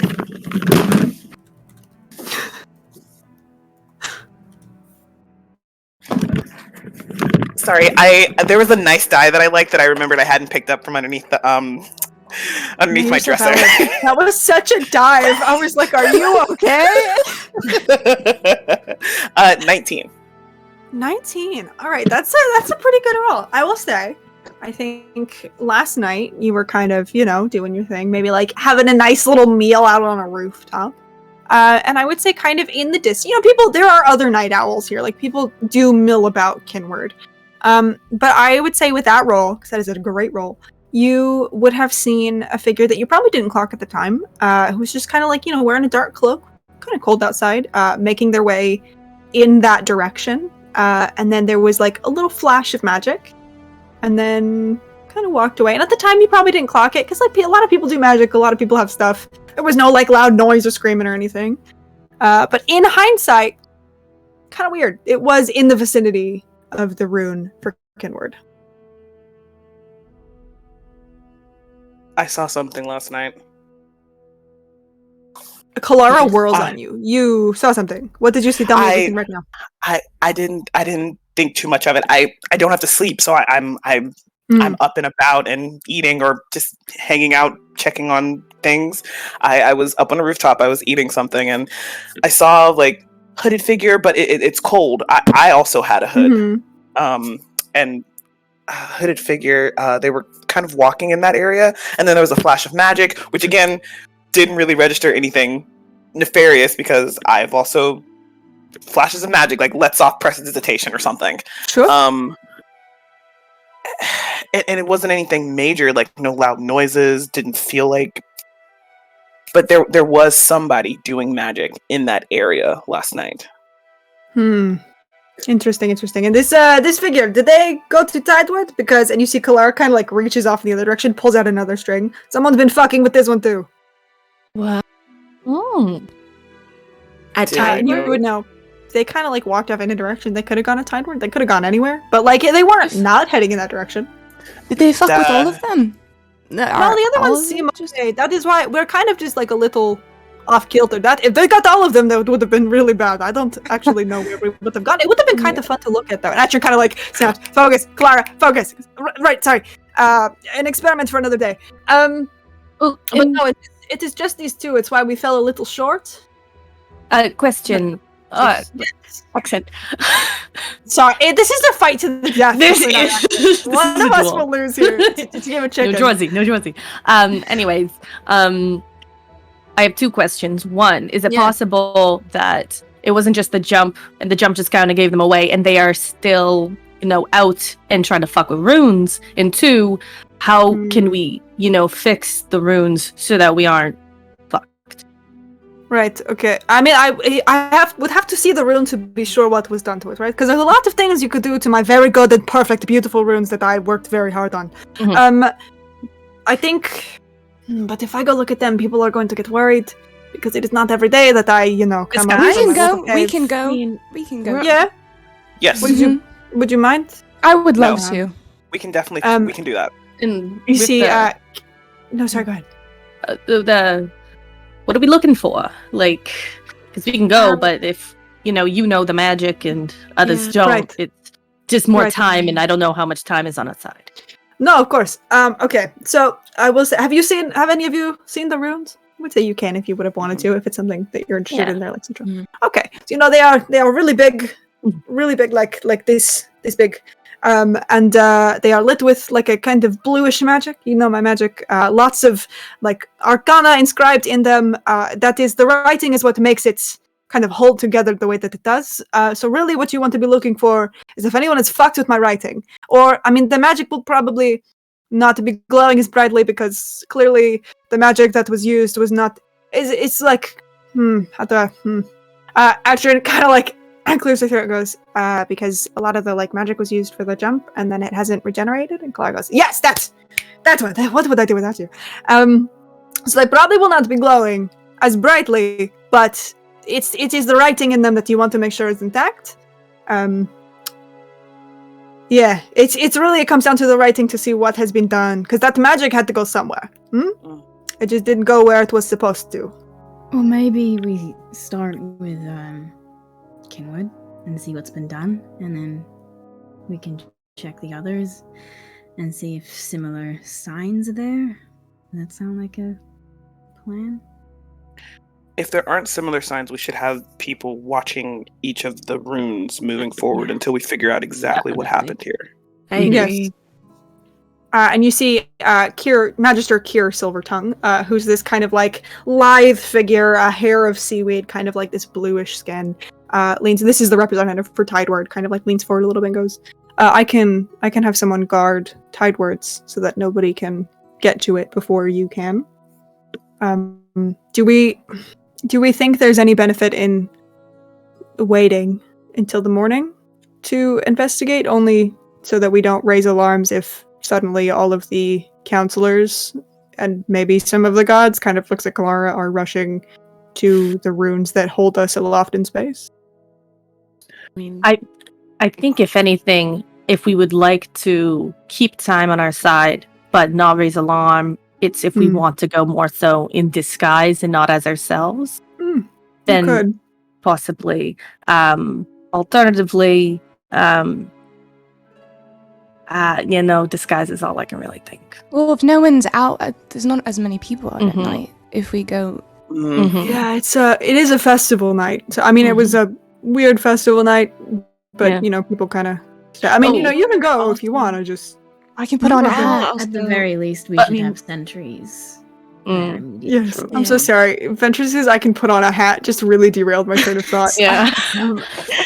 Yeah, no, I can. Also We can. not where we're supposed to be, and I'm sure that everybody already knows that and feels Yeah. that. Yeah. So if we are double checking, maybe that will give people reassurance that we're looking That is- into things. That is true. I Yeah. also just thought if we're wearing disguises, they might be like, "Who's that?" checking on the runes and get more freaked out. Yeah. And so I rescind my statement. I like Pamali where you That head. was a good statement. That was a good Well, one. thank you, but I rescinded, regardless. Okay. No, it's noted in the record. Yes. I look at wherever this record keeper or record thing There is at, no record keeper in this room. There's just a floating pen. Yep. It's me. I did animate It's objects scratching at 4th furiously. level. Yeah. Yeah. You see, Vara kind of leans forward again. I will arrange the sentries for sure, and I'm sure that all of us can kind of look through the other magisters, make sure that ours are guarded, even the ones that are not fucked, and the others kind of like nod a little bit. If possible, make sure one of the sentries at all times can perceive invisible entities in case we are unsure who we're dealing with at this point. Kalara kind of goes, I can make that happen. I can deal with that. I will go speak to these sentries, and I want to know what they see too. I need to know who's been fucking with my roads. Yes, sorry. By looking at them, we'll be able to maybe understand where the magic went. I mean, if you are very good at magic, you could probably follow like the trail. Really, all magic is like a little breadcrumb trail. You know, you have to figure out where it came from and where it's going. At the very least, if you could like take notes or maybe like a rubbing, I can look at it. I'll try and like meander through tomorrow. Mainly, if you can get to one of them tonight, so we know what's going on, then at least we can kind of make up a plan on how to put it back. Because the nice thing is, we only need one of these working again to get us to where we were supposed to go. It is just with Farbound approaching, and all of you would know Farbound is the next jump day. It's like kind of like a winter festival, but this is when the Cosmic Archipelago jumps not to another place in the Winking Starfield, but to like a pocket dimension where it stays there for a couple months for safety. This is the big one. For Farbounds, we will need these working soon so they can kind of accumulate the magic. But just for now, we need the one. At least. And is someone going to be looking into other individuals that might have suddenly come into having a lot of magic, or because this is weird for someone to be looks to Clark fucking with Jaroons. I understand that the runes is first priority. I completely understand. Is anyone focused on the other side of it currently, do we think, or is that the next step? Are we gonna It's probably the next step. The thing is, these runes hold a lot of magic, right? Yes. So if somebody was fucking with two of them, it is unlikely that one person has all that. Like, I could probably take all that magic, but I am a god. So, if a little guy like you try to do it, it would not be pleasant. But we can definitely, I can kind of keep an eye out in the morning, see if anybody's feeling a little stronger on kind of like the... It's hard to explain. It's like a big tapestry. I can see if any of the threads seem loose.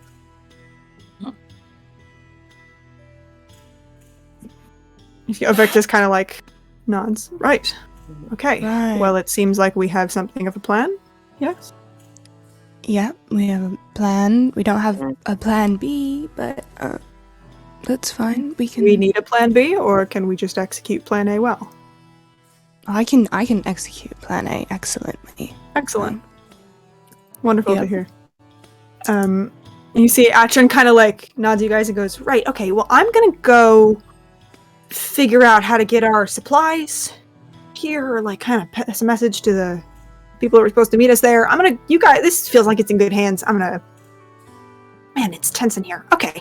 You see they march off. And then Magister Vanala, who is the representative for Woodward, who's this kind of figure just of like more tree than person, truly. Like their skin is like leaves kind of pressed together, and their like arms have little flowers inlaid, kind of leans forward and goes, before you go, I mean, we didn't want to do it like this because, well, it was the first festival that you all had planned, and that's a big milestone.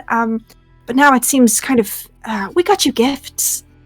and kind of like motions off to the side where you guys can see now there's like 5 kind of perfectly laid out little packages with your names on them that you can go and see what you got if you'd like to do that, or you can leave them there, I guess. I'll just kind of cry, but it's fine. No, Ventress is immediately going over. Are you kidding? Amazing. Ventress Molly hugs them for the gift. Nala kind of like, oh, that's so nice. This is one of the nicer, more approachable messengers. Kind of like pats you on the back. Goes, oh, yeah. Molly. I mean, it's from all of us, not just me. So, I mean, I kind of like led the charge on it a little, but it's from all of us. So, I hope you enjoy. I'll appreciate that. Oh, of course. Well, yeah, Molly's gonna like open it with if everybody else is opening theirs. We'll go Ventress first because I know you said you beelined it over there. Ventress, I am going to send you this, but I will also read it aloud. So you your package is a little bit smaller than some of the others. But you open it and you see, where is Grace in my DMs? There she is. You see kind of this like really small but very nicely crafted like box. You open it, there is this like kind of gold ring inlaid with this bright like blue swirling stone. You have been given the Ring of the Lucky Star, which means twice per long rest you may reroll 1 ability check, attack roll, or saving throw of your choice. This is an attuned item, but for the time being, because I don't think you guys are resting, we'll just say whenever you get your items, you can attune to them in the moment. That is fine with me. Pamali, you go to the next one. A little bit of a bigger box. You open it. Let me send you this real quick. You see this kind of like, almost like circlet, but it's been crafted to look like churning waves, and you can see like little like metal sea stars, and it almost looks as if the waves are churning in the metal. It's kind of hard to explain. But there's like little seashells and little sea stars. This is the Kiss of the Tides. So you gain the ability to cast the Sending spell at will. In addition, once per short rest, you may use your connection to Isla to unlock the knowledge of the seas, and as a bonus action for the next 10 minutes, get expertise with a tool or skill of your choice. I may send that to you very quickly. And of course. And then, anyone rushing in a particular order? Yeah, absolutely, Corin. You go and you approach.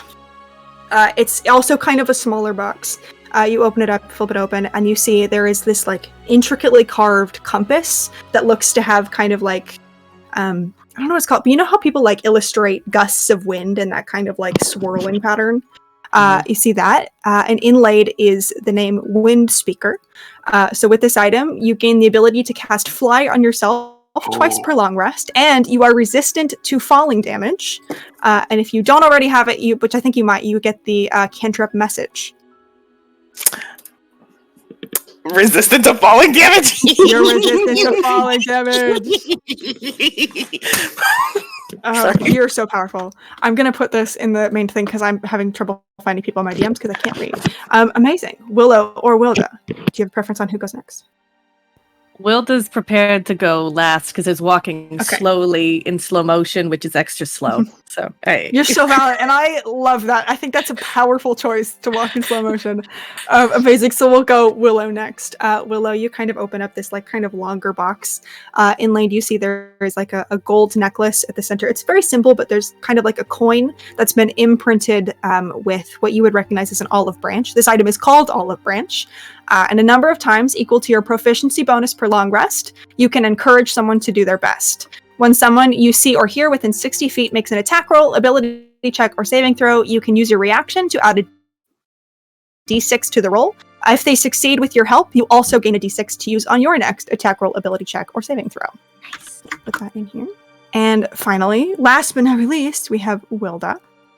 Wilda, yours is also kind of a smaller box. You open it, there's this like tacky in a way that is very you, like tacky affectionate. I want to clarify. That's my style. I know it is. It's this little brooch of a submarine that's surrounded by kind of like starry waves. It glitters a little bit when you look at it in your hand.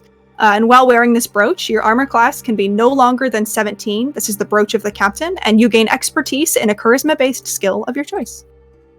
Thank you. You're so welcome. I think I did just accidentally delete that description in my notes, but I will get that to you later. I'm really good at copy and pasting. But yes, all of you kind of have these gifts, and you hear Vanala behind you go, "You really did a good job on the festival, and your work means a lot to us. So Yeah, I know things are a little weird right now, but congratulations, I guess, on your first festival. Thank you. We appreciate that. I think Pamali also like pats Ventress on the leg and gives a little rub because of all the tension that they were having with her father. Yeah. No, you're so valid. I think Ventress is gonna grab Pamali's hand and just hold it. Yeah. Pamali double hands it and gives him a little squeeze, like, I know. For what it's worth, Ventress, when you turn back with this kind of item in your hand, your father kind of gives you like a nod of approval for the most part. I think you see her shoulders kind of relax a little bit, just a little bit. She smiles. Right. Okay. Well, if that's everything, is there anything did you see anything in the festival when you were out there? Anything we should know from you? No. It was fine. It was fine. From what I saw, everyone looked happy. Good. Having fun. All right. Well, if that's all, I think we'll probably stay and discuss things in regards to our second jump for a while, but you are free to investigate as you will. Just report back when you get a chance. Sounds good. Great. Yeah. See, Kalara kind of like looks at you guys and looks back to the council, and you can see there's something that they're like waiting to say when you leave, but it's not like an unfriendly thing. They're kind of just like eyeing you, and then they like, right, okay, go save my runes. Go on. Okay. They're walking out. Ventress is walking out. Go out. I like go out, but in the way that like my head's still peeking at the door, making eye contact. I know what you're doing, and I want to know. Are you doing this at Kalara? Yes. Are you trying to play fun with the gods all the time? No, Wilda's just like poking fun. Kalara kind of like does a double take at you and like, Come on. It was just a little guy. Door shuts in my face. The minute it kind of closes and locks, like not to the extent that you couldn't get back in if you wanted to, but it's a very like Kalara very clearly did this. Is anybody trying to listen, or you just head off? Yeah, go ahead. Anyone who would like to make me a perception check. I think I will Come too. on, yeah, big boy. Yeah, I'm gonna. Hell yeah, you should. I was looking to see if I had a spell that would help. I was like, can I go invisible? No, you're valid. Wait, can I go It's a invisible? +0. That's so slay. I got a 15. I got 21. Nice. I got a 12. Nice. I got 17. Okay. 22. 22. All right. So anyone below a 19, you can kind of hear muffled voices. You can make out that it feels like calm. It doesn't feel like a distressed. You don't get the sense that they're talking shit about you or anything like that. Just kind of like calm but quiet discussion. Those of you above a 19, you can kind of catch words. You hear Kalara, like they are speaking quietly, so you can't get a full phrase. But you hear like having visions again. Don't know where they were. I don't know if this is. Might be fine. Checking in later. And that's kind of the gist of what you get. I would say also you kind of hear a muffled name that sounds like it could be like Zirian or Venedra, but it's like one of those things where it could also have been something else. But yeah, that's what you hear. I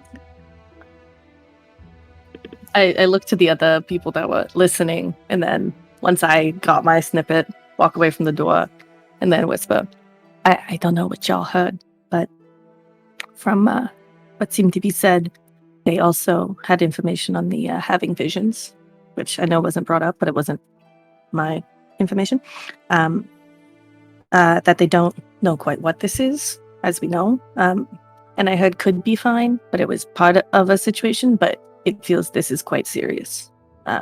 So, great. Expedited process, and Eyes Up team, we, have the power to make a big difference, and this is what we were built for.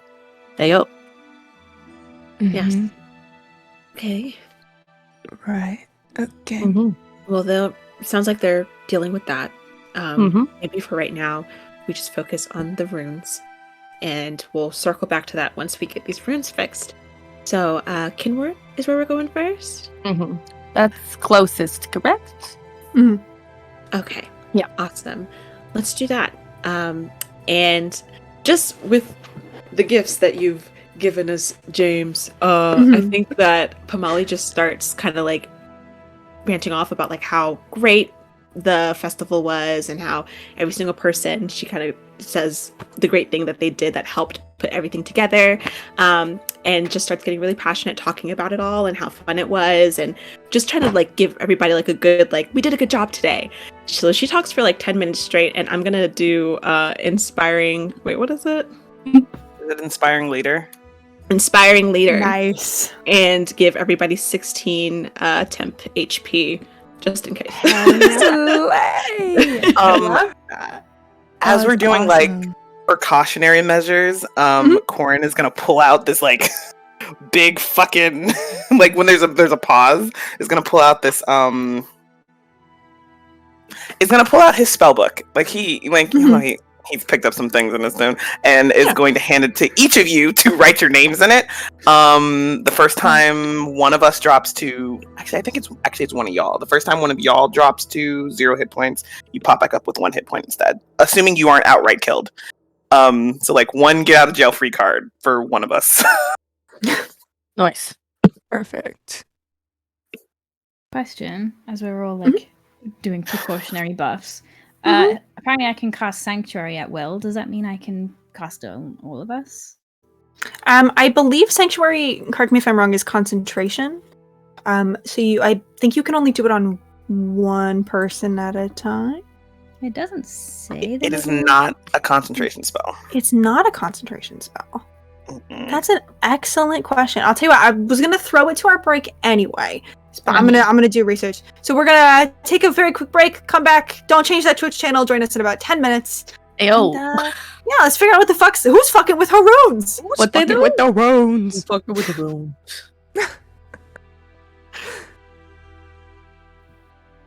I probably should have made sure Miller was there before I threw it to the break. Okay. Yeah. It's okay. Thank you.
Hello, everyone. Welcome back. I hope you missed us. If you didn't, don't tell me. I'll cry. Amazing. So you guys have walked out of the council room. Are we heading straight to Kinward? Yeah. All right. Absolutely. You can kind of make your way up again through the teleportation circle again. You are once again in a world bathed in starlight, and you can easily make your way over to Kinward. Kinward is sort of this, like, on a lot of hills, this, like, collection of little houses and businesses that have all been tucked together in, like, little small cobbled pathways. It's very homey, kind of lit in this, like, orangey glow. And yeah, are you heading straight to the rune? Poke around a little? Yeah, absolutely.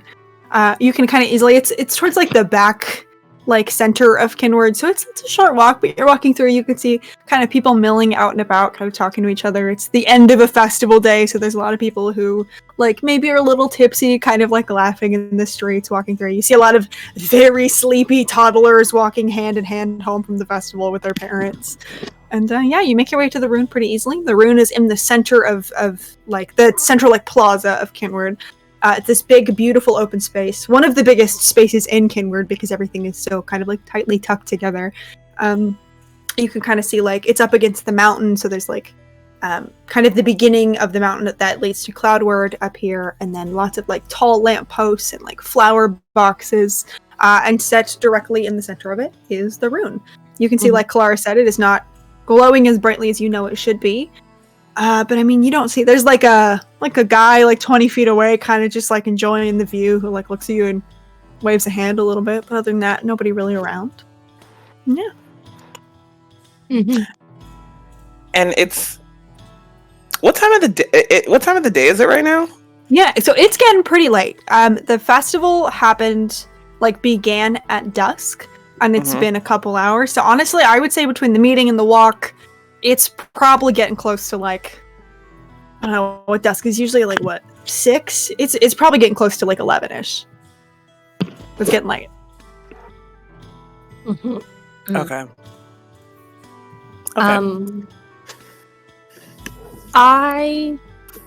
I'd like to ritual cast Identify to see if there's any magic that usual magic here, perhaps illusion to cover up something that was messed with. Yeah, and you're doing it on the rune. Yes. Absolutely. So, yeah, you can. Sorry, go ahead. Yeah, I'm just making sure. Casting time. A minute. What it says? One object you must touch throughout the casting of the spell, and we were told we should get a rubbing of it anyway, so I don't feel bad touching it. So I'm touching the rune. Fine. Yeah. Amazing. You kind of put your hand on the rune, and it like the pathway itself is like cobblestones, but this is very clearly like smooth stone, like dark stone, kind of lit in between its like little valleys with like bluish and greenish magic. You put your hand on it and you can instantly kind of feel the connection to that magic, because that is the same magic that is imbued in this whole world and in yourself. Definitely weaker than it should be, but you can do so. You get back. Remind me, Identify tells you like what spells are on it, yeah? Identify. You choose one object that you must touch through the casting of the spell. If it is a magic item or some other magic imbued object, you learn its properties, how to use them, whether it requires attunement to use, how many charges it has, those things, whether any spells are affecting the item and what they are. If the item was created by a spell, you learn which spell created it. Okay. So I will say like a lot of this magic is very like being used by the like god of magical innovation itself. A lot of it is kind of like outside the strict boundaries of like spells. Yeah. But so I'm going to give you vibes. You don't get the sense there's any kind of like illusion magic on this necessarily.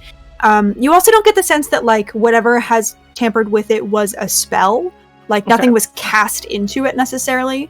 As for the properties, you can kind of tell things that you already knew, but like the runes are kind of like wells of magic. They absorb magic from it's kind of like a circle. They give magic to the people in that ward, and they also kind of like absorb just like the daily existence of thriving magic in that ward. And it builds up and builds up and builds up until it can be used into things like jump days or anything else that would require, like if you ever needed like a big shield around the archipelago, like the runes would be responsible for that. Just like any big magical thing that helps affect the whole archipelago, this rune contributes to that. There is a lot of divine magic in here. There's also a lot of like natural magic in here. You can also tell, I think, which makes sense given who usually works on it, being Kalara and Kalara's followers, that this is like very advanced magic. So the fact that somebody was able to fuck with it and one, have it go under the radar, but two, not like get hurt trying to fuck with this magic is kind of an incredible feat. Okay. Someone had to, I tell everybody, whoever messed with this most likely did not mess with it magically.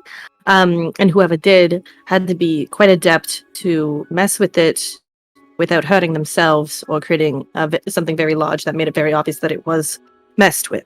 Now, I don't have the best eyes here, so I won't be able to see if something was messed with in detail, but that's what I can tell you about the magic itself, but it is definitely weaker than it even usually would be. Yes.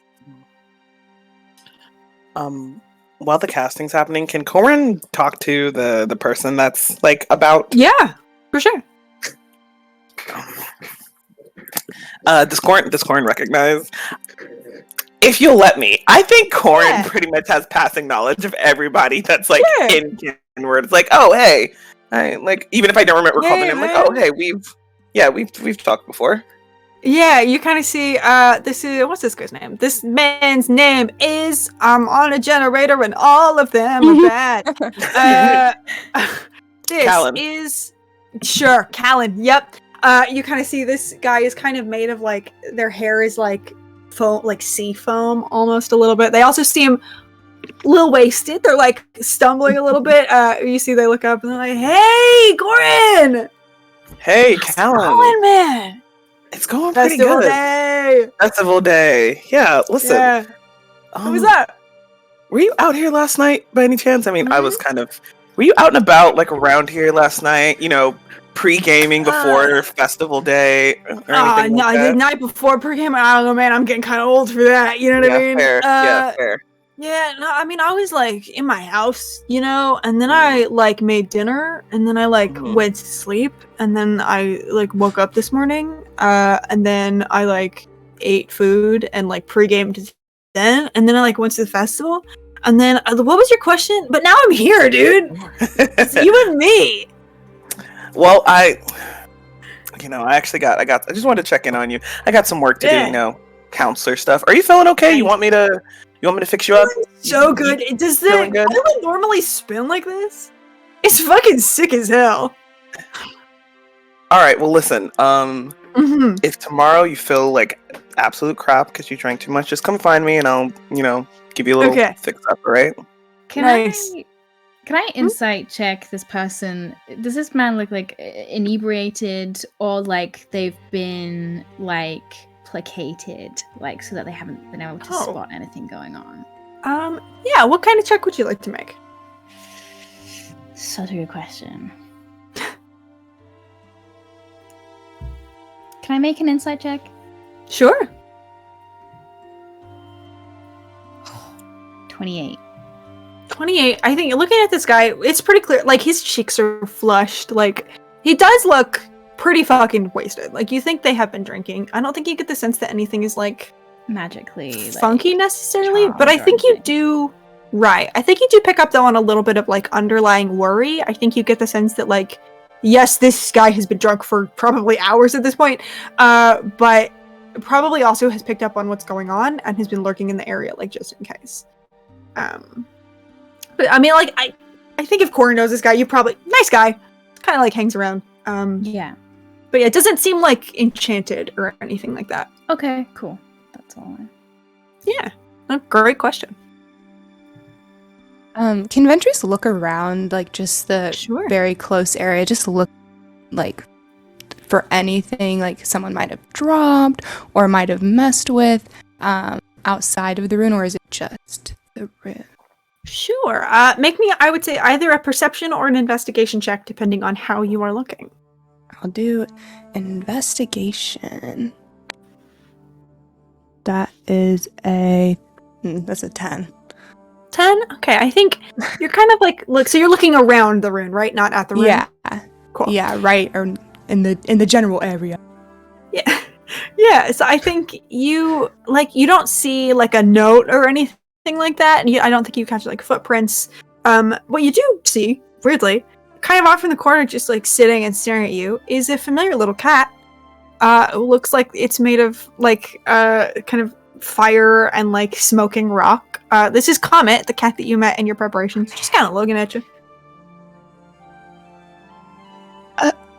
Can I telepathically communicate with Comet? Can you read me the ability? It's like the wording A on feat I have, telepathic. Right. You are able to speak telepathically to any creature as long as you share a language. You don't share a language with Comet, unfortunately. True. I wish you did. But yeah, I think you I'll- try and you kind of like feel like a fuzzy wall. It's just a little Just guy. static. Yeah. I think I turned to Pamali and go, Yes. cat Is yeah. Hi. is I think- just staring. oh Comet yeah. sees you, Pamali, if you talk to it, kind of like very slowly, like confidently, kind of like trods over the- and starts like the rubbing strutter. against your Look at them. legs. Yeah, there we go. I think she goes Mhm. down and tries to see if first she greets him and sees if she can Mhm. hold him. Yeah, I mean, you have like a good bond with this cat at this point. Okay. I would say at the very least, like, you can, if you're kneeling, you can hold him a little bit. I don't know how long he'll stay there, but he's got like his little, like one little paw on your shoulder, one on your arm. Seems content for the moment. At the moment, I just want to bring him over to Wilda. Oh yeah, for sure. Um, You can kind of carry him over. Yeah, I think yes. I'm gonna. Maybe he's been looking around here for a little bit. Maybe he might have, seen something. Wilda, it's Comet. My boy, immediately speak with animals. Hello. You do it. You kind of like catch him right in the middle of like rubbing their little forehead on like Pamali's shoulder, Yeah. and then you say hello, and he goes, "Oh hey, hi, Hey. Dude, you were right on the fucking money. Yeah. There is so much good food at that festival. Am I right or am I right? You were You know. so right. Exactly. So you had a fun time? Oh, I had the best time. Exactly. So So I tripped the guy. It was did. so funny. I will He like make ate shit and say- everything. Oh my gosh. Okay, I'm so glad you had fun. Now, what are you doing around here? Have you been hanging around here long? What have You been know doing? me. I'm a free spirit. I gotta walk around over here. I gotta walk around over there. I gotta keep an Love eye it. on things. Amazing, you know? amazing. I thought Have it would you fall apart if I wasn't? exactly? On that note, have you been watching this fancy little inscription here for long? Did you have you seen anything? We're doing a little investigation. Comment. Oh, you're doing an But yes, we investigation. are. Well, it sounds to me, I don't know, like maybe I should be paid for my time. Oh, you should be. Oh, what do I have here? And then I reach in, and then I grab out a snack, and then I also have not my nice new brooch, but a different brooch, and I'm like, what payment would you like? You see eyes, like pupils kind of go wide and looks between the two. I mean, maybe my information's pretty good. Maybe you could give me both. Hear me out. I'll give you the food first. If the information is top tier, you get the brooch. Oh, all right, okay, all right. Give me the food first, though. You see, Pamali starts kind of like trying to push out of your arms a little bit to stretch towards the food. All right. And I put it down on the ground. I'm like, I'll let you eat in peace. And then, all right. After you have a little nibble, well, we'll go. We'll chat, cat to cat. You see, he kind of like does that thing where he like bats the food around a little bit for a second, and then he eats it. He goes, "Ooh, that was nice. Did you get that from the festival? Some more of that? Yeah. Can you set a bowl of that out for me later tonight? Just as a favor between friends." Oh, 100%. That between friends, 100%. You can get a bowl. 100%. Nice. All right. What kind of information are you looking for? Well, first of all, as you know, us as a team, I make sure the like other guy that Corin was talking to is not like totally listening. As well, I'm speaking. I mean, you are cat. speaking cat. I mean, yeah. Meow meow. Which, you know by what I'm the way, saying? can I just say, this very drunk man, even though this is not unusual, is looking at you like, whoa. Meow meow. You know what I'm saying? Anyway. Yeah, you know. Chatting with Comet. So essentially, what's been going on is someone messed with this rune, like messed with it a little bit, and so we're trying to find out who it was. I know. A rune is this shiny thing, this big shiny thing, very magical. Oh shit! It's really warm. I like to lay on it sometimes. Exactly. That's bad news for me if someone's fucking with it. Exactly. So we're trying to make sure so you have a nice place to, sit and get cozy. Yeah. And just how you're magical. Nice you can you can shoot across and you're powerful. That magic comes from these runes too. Like it helps you be as cool as you can be. That's sick as fuck. Exactly. I know what a rune is now. There you go. I'm so glad to teach you. But anyways, if you saw anyone, I believe they were like in a hood, and I know it's been cold, so many people might be in hoods, but they messed with this, and there might have been a flash of light. Did you see a flash of light last night? Maybe I know you've also been hanging around the festival, but if you were around here, it'd be helpful. I might have seen a flash of light. Oh, you might have seen a flash of light. What do you want to? I mean, I see everything. I'm like holding these eyelids together, so exactly. Nothing gets by these whiskers. 100%. Now, what did those whiskers sense? What did those eyes see, Comet? I might have last night around the time when there is no moon. When it's like really dark, like the darkest part of the night. The darkest around there.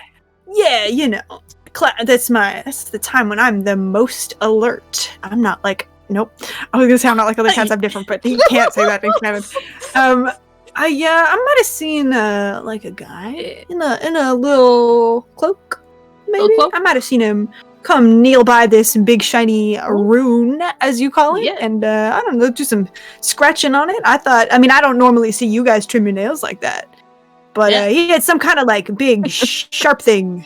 Oh, big sharp. Like the things, like a big claw. But it was like shiny. All right. Was here, and I pull out. I have my. I don't know if I have my trident on me, but I have a collapsible trident because I'm. It comes out of my purse. So, and I'm like, this one. This is pointy, or was it more like? And I go like this, or is it like claw? No, not like a claw. Like, are you holding the trident down for him? Yeah. He kind of like stretches, like does that thing where he's like on just his back feet and he rises in the air, and with a paw he kind of like bats on one of the like single tines. Yeah, I know that's what they're called in forks. Kind of bats like one of these. Pointy. A single not, pointy. Like round. Yeah, single like pointy. Single shiny pointy. Single shiny pointy. Small, which we call a dagger, or large we call a sword. Like a dagger, like small, like me sized. You sized, all right. Maybe a little smaller than me sized. I'm pretty big. Yeah, tough cat. I'm a All right. growing boy. So a dagger. All right. So dagger, darkest part of the night. Since it was a glowing room, with where you were, did you get any view of like face, hands, any type of feature at all of this character? I mean, The glow of the rune, I light up their could, face a little bit. No, yeah, I can kind of make him out. I mean, I will say he kind of like dropped something. I don't know. I was like, I would fucking never do that. But he was on his little cloak. He had another one of those like round shiny things. Yes. You know the thing. Yeah, you know what I'm talking. That's good. No, not exactly round shiny thing. Did it drop somewhere? Like, did you see where it dropped? Yeah, I did. you I've been pick it kind of up? batting it around all day, You and then I have? got bored, and I was like, I have to go to a party. So and true, so true. He kind of like trots across the rune over into there's like Yeah. some bushes. He kind of like ducks his little head in there, and then you hear like the scraping of metal on stone a little bit, and he Yeah, pulls of out course. like a cloak clasp, and it looks like it's made of like it looks like it's made of metal, but it's in the shape of kind of like coral. Okay. And do you mean Pomali? Yeah. Just like a little maybe just like an intelligence check with advantage, just a flat one. Right. Woo! Okay. I got a 20. Wait, hold on. Okay, yeah, I got a 20. All right, you know this pen. I mean, there are plenty of people in Tideward who have similar ones to these. It's like ocean motif, but you have seen this one specifically, and you would bet money on it that this is Siren's. Oh. She. AJ, we can't hear you. I'm so sorry. I guess. Okay, go. Just checking. Yeah, she immediately picks it up. I'm sorry. What are they telling you? What is this? I pivot. So I'm getting information about who was here and was touching and messing with the rune with a dagger. And they had this brooch and dropped it. This brooch? I look at Comet, and then I look at the brooch, and I nod. Okay. This. I'm gonna. This might be Siren's. Not might be. This is Siren's. I think I'm gonna have to talk to Siren. Y'all mind if I hold on to this? I think that may not be the best case scenario when you go to talk to Siren, as it is a piece of evidence and they are a family member. Well, I'm not gonna give it to I you. understand, but I don't feel safe knowing they mess with something big and might do anything to try to get the evidence out of your hands, and I don't want to risk that. Okay. Sure. I trust you. I do not trust anyone who's messed Why with something. don't one of us, we can hold it, and Yes. and Saren won't know who. Yes. Yeah, Sure. I'll take it. Yeah. Thank you. She hands it Thank over. you, Willow. I'm coming with you. I'll hide. I'll be off somewhere, but I'm coming. I'm not gonna go right now. I want to finish looking at things and probably figure out what I even want to say to him. I brush. Sorry, how late in the night? Is it? Like 11, It's like right? near 11. Mm-hmm. Okay. So if we at what point are we gonna start taking like exhaustion levels if we stay up all night? Not for a while. You'd have to stay up all night. So I would say like Right, close to okay. like dawn. I think Willow just says, "Look, we're in Kinward. I have a house here. So does Corin. Do we want to pause for a while, gather our thoughts, Yeah. or we can keep going?" I think it's a good idea. I do want to take a rubbing and find where it was scratched, and I will go report back to Magisters and then collapse with y'all if necessary, just to get that to them pronto dente. I've had late nights on the submarine. I'm okay. It doesn't. I feel confident with that, and I feel in a good state of mind presently, and I want everyone to be at their best. I think Pomali wanted to help out with that as well, so I think she would help and give you guidance on that. Amazing. I will say before you can go to do that, Comet kind of like bats at your leg well done, goes, hey, sorry, it seems like you're having a conversation. I don't mean to like interrupt, but I think that information was pretty good, and I was promised that kind of like nods at the brooch that you had in your hands. Mm-hmm. You know, fair business. 100%. Sorry, I wanted to. If you want to hang out with us, cool cats, the rest of the night, I can give you that bowl of food, and then if you any other information's there, we can chat about it. Or I am in the morning, at your service, lady. Thank you very much. And I get the brooch, and then I'm like, would you like a cord or something? Do you want to wear it as like a funky little chain? Man, I'm not one of those fancy house cats. You just throw that shit on the ground. I'll have the time of my life. All right, I toss it on the ground. Nice. You see, kind of like instantly like swats at it, and then like stares, butt wiggling, takes off after it, a little like puff of like smoke almost because it's Comet. Staying in the general area, but just like the clinking of metal is palpable. it's so loud. But yeah, absolutely. You can go down to the rune if you would like to. Are you just taking a rubbing? Would you like to try and see, like, take a shot at it, see if you can understand what's gone wrong here? Or are you just leaving it to higher powers? I would like to see if I can, because now I know kind of general area that I should be looking at because of Comet. I would like to take a peek. Yeah, just make me an Arcana check, if you wouldn't mind. Can I give them guidance? Yes, you can, absolutely. So you can add a d4 to that. Thank you. Alright. Arcana. D4. I have a feeling I'm going to be using my D6. That makes me lucky because... Also, anybody who would like to do this can also be doing this. It's a big rune, just as a note. Yeah, absolutely. Can I also give myself guidance? If you do it after Wilda, then yeah. Okay. Concentration is weird. I think I need to take away my divine luck because I technically don't think this was a failure. But I got a natural 18 plus my 1 plus 4 on guidance. So 23. Yeah, I'd say keep all of it just to try and get it up higher. So the 23, I think, looking at it, you can definitely see like where this was not carved like elegantly, right? This was clearly done to be like done quickly and with a purpose. You can definitely see like where in the carvings those markings were made. There's several spots in the whole rune itself. With a 23, I think... If I have the divine luck, it was plus 6. I've maxed out my divine luck die. Absolutely, yeah. So with a 29 then? Yeah. 29 absolutely. Then. You can see that this... You can kind of like get the gist of enough of like what the runic like language is saying to understand that this was intended like... It's almost like a blank check. Like there was it written to change where the magic was going. Nowhere in there did it state like sending it somewhere else. It was just to stop it from going towards the jump.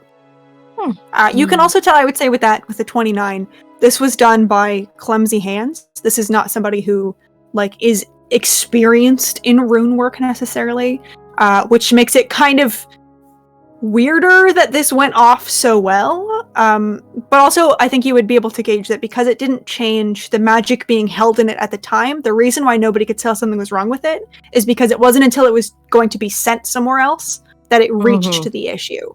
So it kept the magic intact. It just kind of sent it seemingly into the void. Into somewhere. But it doesn't say in the rune work where. Pamali rolled a 26. Is she able to see that as well? Yes, absolutely. I think you don't get as much a sense of it being like a blank check, but you do see like this was not done by careful hands or like experienced hands. You get all the rest of that. Yeah. Yeah. Relay that to the rest of the group, and then I turn to Pamali. With this information, I think it's likely that Siren it's not the idea and might have been a pawn in this. And so while that doesn't completely take away any type of guilt, it is good to be noted that it's, there's something probably bigger here, which not good, not bad, but an important thing in play, looking to everyone. But yeah, this is a lot. I try to take a rubbing, and also during this time, Wilda will try divine intervention as well. Yeah, absolutely. Go ahead and roll me that percentile. Let's see. These dice did me well here. No, 79.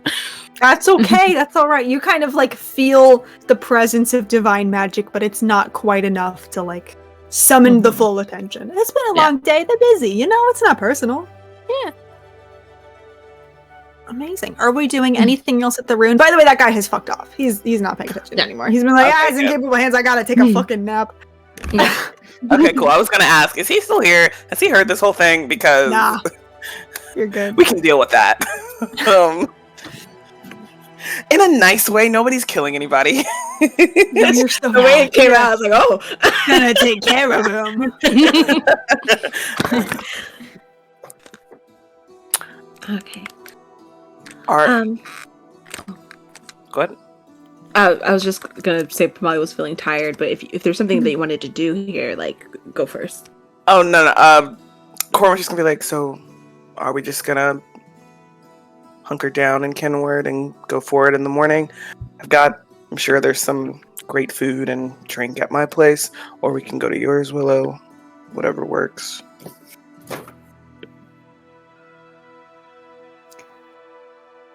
Yeah. I don't know where exactly in the city we are. Whoever's closer, I think, would be the. Do you wanna roll a dice about it? Yeah. Roll a die about it. Roll off. Roll up, roll up. Roll off. I got a 4. Come. I don't have my dice on me. I'm trying to just roll a straight roll, but I don't know how to do that in DBA. Do you want me to roll for you, Jen? Yeah, please. Okay. That's also a 4. Are you fucking kidding me? Oh my! One more time. Yeah, there you go. One more. Whoever gets the highest, that's whose house is closest. Fuck, a 4 again on a different I got a die. 12. I got a 12. Okay, well, All right. cool. It's a close one, but Willow's just a hair closer. You know? That was funny. Yeah, you okay. guys can come to mine. It's just up there. All right. I'll be there a bit later. I know where you live. Hello. I'll. Okay. And I in did your mean wall. that as. I did mean that as sinister as it sounds, ayo. I'm gonna go give the rubbing and relay the message. I know we have other ways of communicating, but that way, if I'm in person, they might give me more information than short messages. Be careful. Yeah. I'm an old lady. Who's gonna hurt me? Hey, it's fine. Build up. Don't say things like that. Hey, come on. I want to put up a little bit of fight. Whoa. I'll find the cat. I'll bring the cat with me. It'll be great. Bring the cat. Bring the cat. Okay, great. Comment says, "Oh, are we fucking going somewhere?" Hell Oh, we're going to the fanciest place around. You're gonna love it. Hell yes. Do they have food there or shiny things I can hit real hard? Oh, the shiny thing's the shiniest you've ever seen. Nice. All right. So you guys are kind of parting here, Wilda. You and your close, good, very tough, very scary cat friend can make your way back towards the teleportation circle, the Heartward. The rest of you are going to Willow's apartment. Yeah. Mm-hmm. Amazing. You get there with ease. Willow, tell us what your apartment looks like. What's I'm the vibe? frantically pulling out my Pinterest board. You can go to Wilda first if you would like to go to Wilda first. No, it's okay. Yeah, so despite the fact that Willow is historically from Woodward, that's where their family is, it's where they grew up, they moved to Kinwood around about 10 years ago, just to kind of set up an office from home, to do their, like, therapy work and stuff like that. So I think they have like a small apartment, and as you approach, it's kind of one of those. It matches the aesthetic of the rest of Kinwood. It's very like, I don't know how you describe, like Greece, kind of Grecian like vibes. Am I getting that right? I can't pull up. Yeah, I did think you meant like cooking grease for a minute, and I was like, what? Nope.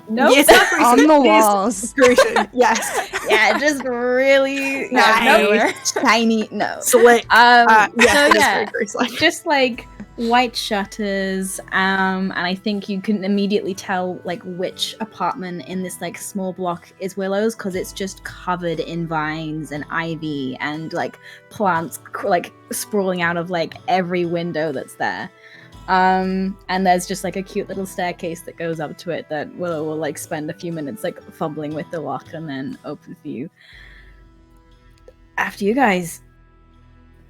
I'm just gonna walk straight in and look for a piece of paper. I think Ventress has been to apartment like multiple times and is looking for like just something to write a note on, because she needs to write a note to Birch to tell them everything that has happened and that they won't be able to find them. That's what she's doing. Yeah. Well, how easy do you think it is to find paper in your apartment? Yeah, there's a bunch. Willow's apartment is filled with like every trinket under the sun. You know how most people have like little mini bars that they have like. Willow has that, but for tea. So there's just like teas of like every kind under the sun, and like the extra fancy like presses and like diffusers and stuff that you use. And next to that is their desk, and it's just like covered in like a stack of papers that are like surprisingly well organized. So I think you'd find some parchment there. As Willow kind of joins you and starts messing with the tea and kind of like gestures back at Corin like, you know where the kitchen is, buddy. Fucker. Yeah, Corin just beelines for the kitchen and is very clearly angry and or distressed, because he is like, usually he's not allowed like finding things, pulling things down, but he's clanging shit. Nothing's getting broken, obviously, but it's very clearly like loud in the kitchen. And it's not like he gets loud on purpose. Like the more stressed he gets, the more like animated he is in the kitchen. I think Pamali has gone to wherever the couch is and grabbed a throw and just kind of wrapped herself in it. Because we were in a very cold area, and she's from a place where it's like, you know, beachy. And so I think it's just like one definitely has been hitting the bones for her of how cold it is. But also just like the news of everything is kind of like, I would like to be wrapped up right now. So I'm just going to do that. And that's what she's doing on the couch. Deep in thought, looking at the floor. Molly.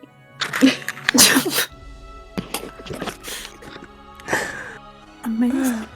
Are you writing your note to Birch now? Yeah, but she's very focused on writing. I think she's standing up, leaning over the desk, writing. Pretty focused. I'll just like, as you're writing, just this like hand and like a mug of tea will just be slid across the desk to you, just like wordlessly. I think she grabs it with one hand, not looking up, and is like, "Thank you." Yeah, and then he'll take another one over to Pamali. She like figures out a way to like just like muzzle up just her hands to grab the cup and kind of bring it into her little cocoon that she's made, and goes, "Thank you." You warm enough? Trying to get warm enough. I was trying not to show it, but I definitely was freezing out there. So He'll like drag another blanket around you and then like sit next to you. I don't know how. He's a tree. I don't know how much body warmth they have. That's like, I'll leave it up to you. Why not? They're warm-blooded. They'll like tuck an arm around you.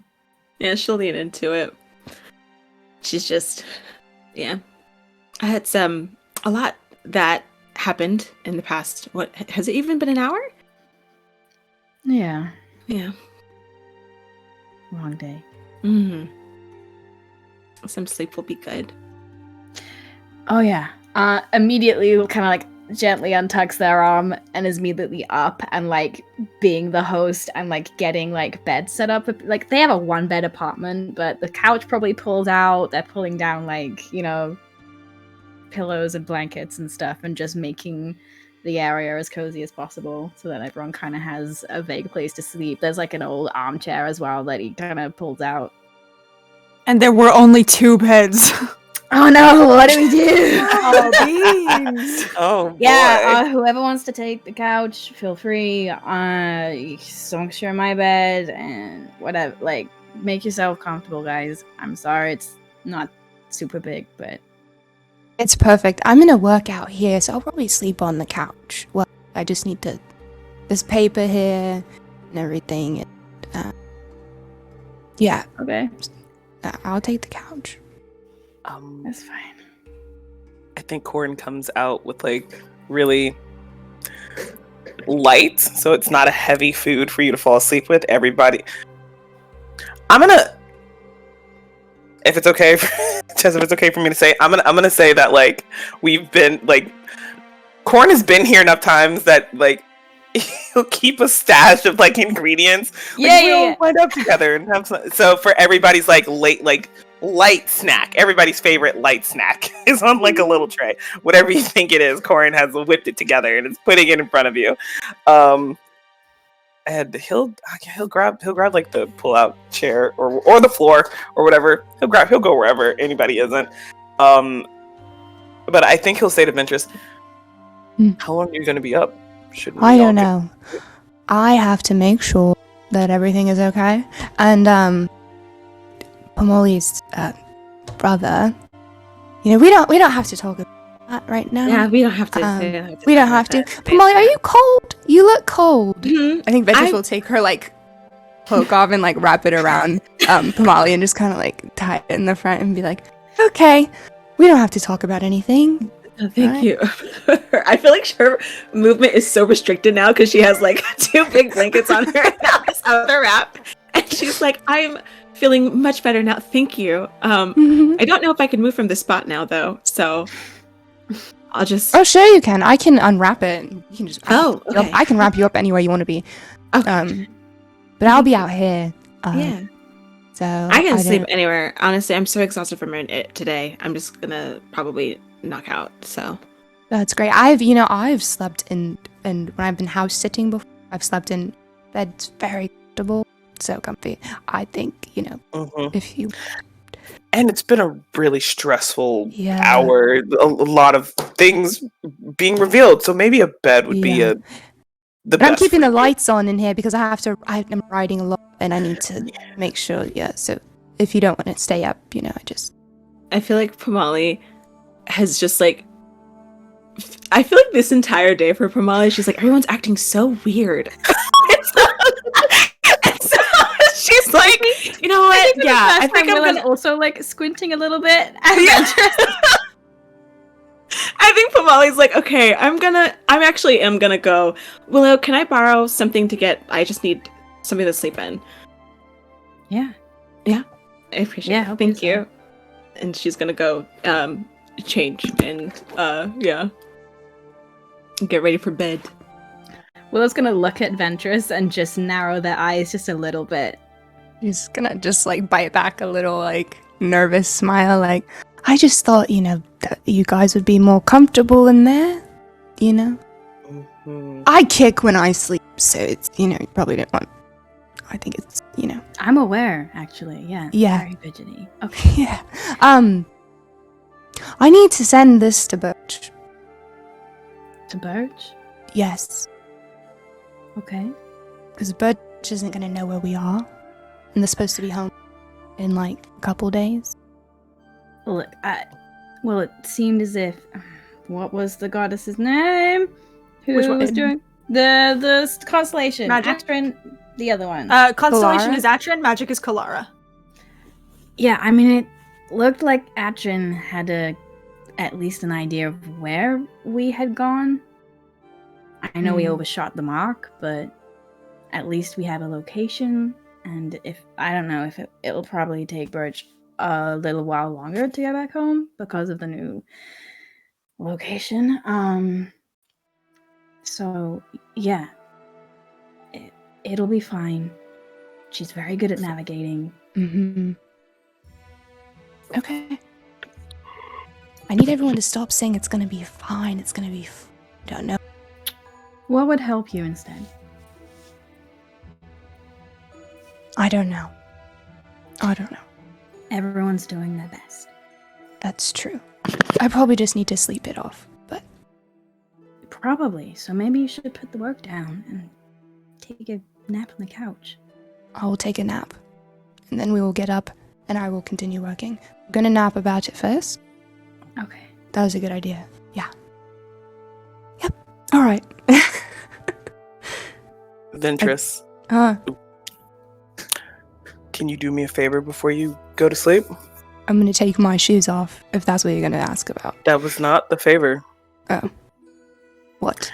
Can you say, I did nothing wrong for this festival and the issue was not my doing? Oh, good. That's a big That's a big ask. I know it's a big ask, and I will return a favor in kind for it. I know it's a really big ask. Okay. What did you want me to say again? Something along the lines of, I was I not did responsible nothing for what wrong. happened. Yes, I did nothing wrong, and the issues This was with not my fault. Yep, I did something like nothing that. wrong. This was not my fault. We are doing our best. We are doing our best. Look at that. Gives Ricard a high five. Good job. Okay, go to sleep. Okay. Thank you for the food, and just like collects up like the that portion of the snacks and like saunters into their room.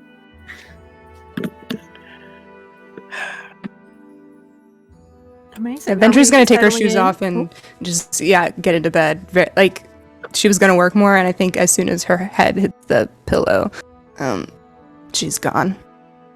Yeah, you're so valid. We'll kind of, in this moment of getting ready for bed, cut over to Wilda. Wilda, you are walking straight to the council room? Yes. Amazing. You get there easily. Comet is having the time of his fucking life walking with you, telling you all about, like, yeah, one time I caught a fish in midair. It was crazy. All the other cats were like, whoa, dude. Like, just kind of rattling off about all the cool, I'm sick using things all he my did. first level spell slots to make sure we maintain this connection. It's so valid of you, frankly. Yeah, you can make it down to the council room very easily. By the time you pass through Heartward, it's getting a little bit quieter here, and like the sounds of metal, like forgers kind of hammering out swords or whatever has dimmed a little bit as like the island begins to go to sleep as well. You walk down this same hallway and reach the door. Same thing as before, put your hand on it, lights up. This time when you open it, there are not a whole bunch of figures in this room. There is only one, kind of pacing a little bit.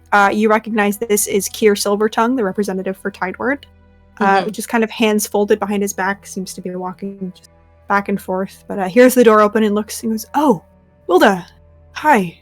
Hello. Sorry, this is No. No, and I point to Comet the cat. This is technically a witness. And I've been keeping communication. May he come in? He's been on good behavior. Yep. Yeah, that's fine. All right. Comet, come in. Kind of like lets Comet pass, struts in. You can hear him going, "Oh, this place is fucking nice. This is warm." Just strutting along this long walkway hung over the ocean.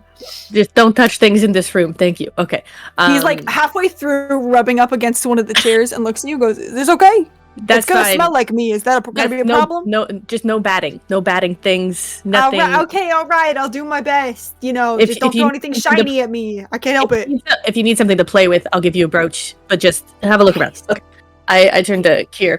Sorry. Gotta keep witnesses happy. Sure. I relay everything that happened at the rune, or all that we learned. A dagger was used. We're gonna go speak with Siren. That it's most so do.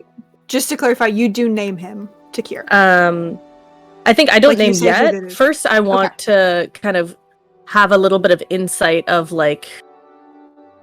Or here, I'm gonna relay like the basic things. It was a blank check. It wasn't leading to anywhere, so that's not a worry. Used a dagger. And then I'm gonna, before I get into, because I have more information, I'm gonna be like, oh, before I continue, has anything else come up with the Magistas? Any other information? No, we which I mean, you would know from what you overheard. This is a little bit of a lie. No, we didn't talk for much longer after you left. I think everyone was kind of eager to go sort out their own houses, as it were. Kalara went off to, I don't know, do something about the magic. They kind of, how they are. Yeah. How are you feeling? Because I know it also hit Tidewood. Yeah. I just I'm okay. I'm all right. I trust everyone here to do their work and do it well, and I'm sure it'll be sorted soon. I don't know. Can I insight check? Absolutely, you can insight check. Okay. So I think I want to make sure I can trust, because I know technically we should be operating within the system, but yeah. No, I got decently low. I got a 13. 13. All right. You kind of look at Kier, who is a very normally outwardly kind of cheerful, friendly guy. Mm-hmm. And I think you recognize that this is his practiced political calm face. Yeah. But I don't think you can see beneath that on how much of that is true or not. Yeah. I'm gonna be frank with you because that's the only way I can be. Since we don't know what is operating this, and I can tell you that whoever messed with this rune, it was done with clumsy hands, but they knew exactly what to do. This is probably bigger than a single person trying to mess with something, and with that, it means someone smart is at the helm.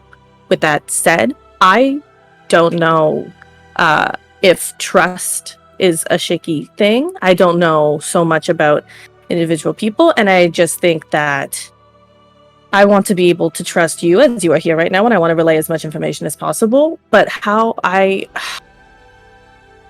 know I want that to go both ways, but how could you, in some way, reassure me that I can give you all the information that's in my head at this very moment?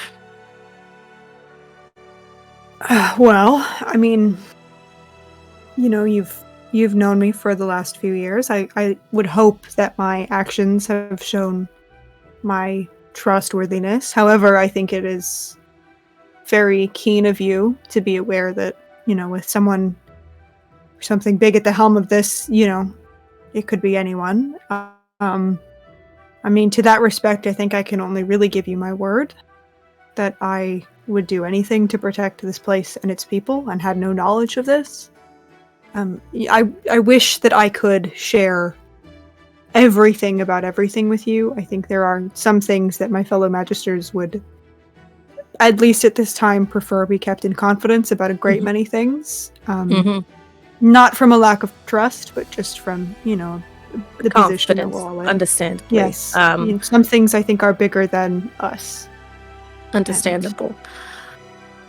For that, I would like to make an offer that you may refuse. If you give me what you deem as privy information that you think would help but might be risky, I will give you a possible name, but that I would like you to keep individually and not with the other magisters, so that maybe someone at a higher level than us can look into it at the same time we are. But if you think it's better to be kept... Okay, persuasion that I just got proficiency in? Expertise. Yeah. You have expertise in it if you like it. Yeah. But yeah. Okay. I'm gonna roll. That's totally cocked. Okay. Okay, 18 plus 12, 30. Oh my god. Yeah, okay. Fuck me. I think you see Kier kind of looks at you, and there's a moment where you can kind of see not a change of opinion about you in a good way, but just sort of a reevaluating of the person who is standing in front of him as someone who is on the same level as him. And I think Kier kind of nods very thoughtfully and considers what's in front of him and says,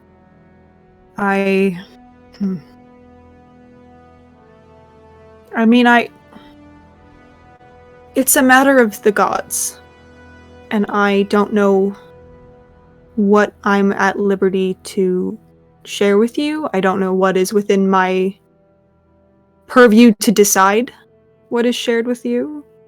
I think your belief that there is someone or something bigger behind this is very apt, and from the whisperings, I think is probably true. I don't know what name you have, but I think whoever that is, I think we shouldn't rush to judgment on them, because I don't know what's behind their motive, or who. This is a safe place, but there are dangerous things everywhere. And, can I be frank with you, Hilda? Yes, you may. I think, or at least I'm starting to feel, that this problem is only the first of a great many to come.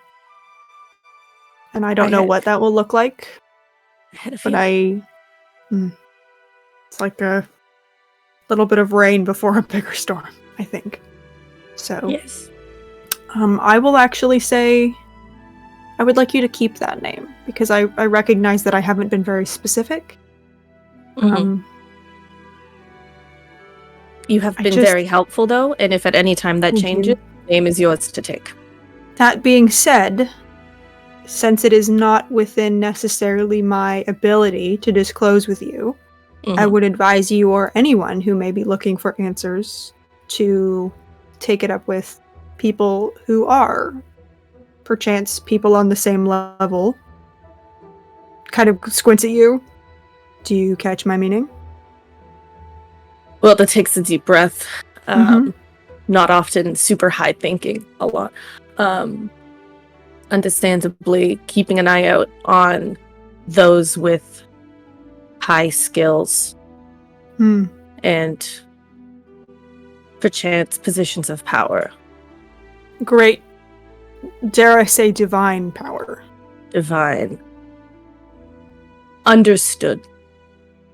And I think with that check that you made, I'll give you, I think you get the sense that, like, perhaps Kier has taken some kind of oath to not share this information, but is trying very hard to get you to where he's going. Okay. I'm gonna start.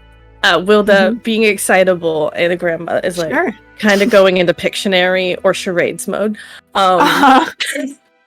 So powerful. Yeah, so I'm hearing, and then also because this is like a council room, it's basically magically soundproofed, and like this is a very one-on-one conversation, other than the cat. Sure. By the way, just rubbing everything. He's got his little head on chairs. He's rubbing. He's like great now. It's time for his life. All right. So, you're thinking one of the gods. Blink. I will infer what you're thinking. One of the gods might be at the helm. Clarify.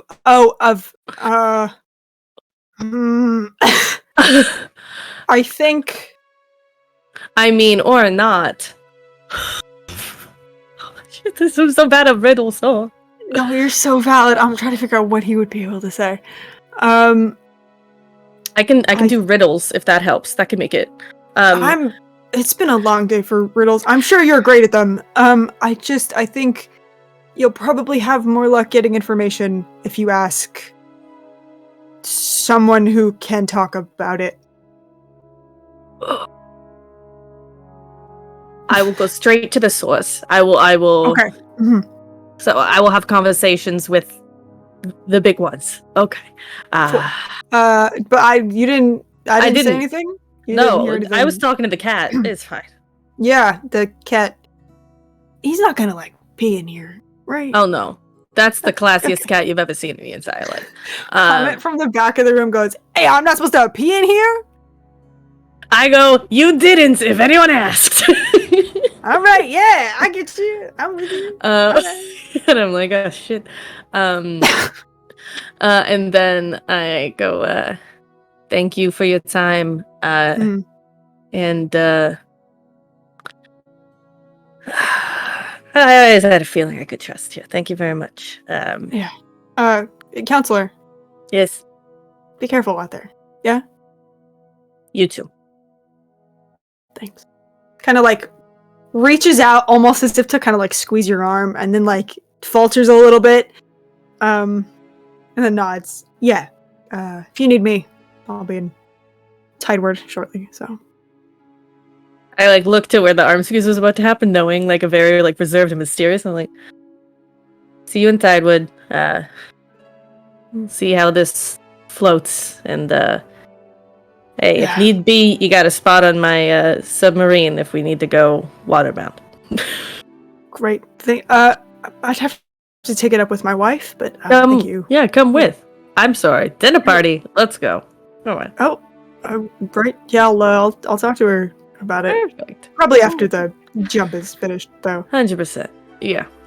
Great. Okay. Yep. Okay. You have a good night, Wilda. You have a good night too, Kier. Thanks. And are you starting to walk out? Yes. Amazing, you do so. Comment kind of catches the drift, starts trotting after, but pauses to like rub on Kier's legs, and Kier kind of looks down. Kier, a man of the sea, kind of looks down at this cat and is like, I don't know what to do with that. And then the comment follows you. And are you heading back to Willow's apartment? Yes, I am. Amazing, you can do that with ease. We'll kind of, during your walk, hop back over. Is anyone doing anything before they go to bed in the apartment? Going right to bed?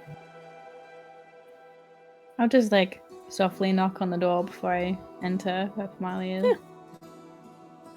Yeah. Pamali has probably quickly changed and is probably like wrapped back up, but is like laying on the bed, sitting up, just deep in thought. Just poke his head around. Are you good? Hey. Hi. Yes, I am. I'm good. Okay. I think I'll just take coincide, and then as Pamali's talking, is just like changing out of their own clothes. Actually, I was thinking, could you do the calm thing? Could you do the thing where you just, you know? Yeah. It's like half in out of a shirt. It's like, yeah, 1 sec. And then the hair is like rustling everywhere, and like these like leaves scatter across the floor as they're trying to like get into a pajama shirt. And then just like sits kind of on the edge of the bed and holds out a hand. Like gives her hand. I didn't think, and just kind of like holds it in his and closes his eyes. I didn't think meditating was your thing. Well, it's not from lack of trying. It's just, you know, the sitting still thing is hard sometimes. Yeah. Just squeezes you lightly. She squeezes back and she sits up a bit more and kind of gets closer and tries to be quiet for like a minute or two. And it's like, so when do you start to feel calm? When does that start to? I mean, that's not something I can do. It's okay. That's all you. Me? Yeah. How am I gonna do that? Breathe in on 3. And breathe out for 5. And we'll just like tap like the center of her palm, like tap the counts. And we'll just do that for her a couple times. I think after. And just think of the beach. And using like a little bit of druid magic, they don't have much, but just innate kind of magic that they'll just produce the sounds and the smell of the beach that you know. While hearing those sounds, she tilts her head, and I think she leans forward and puts her hand on their hands as they're holding and goes, "Thank you." I think that does actually help a bit. How are you feeling after the meeting and everything? You good? I feel like we're on the right track. But I don't think it ends here. No. Yeah. I'm starting to feel that way too, that it doesn't.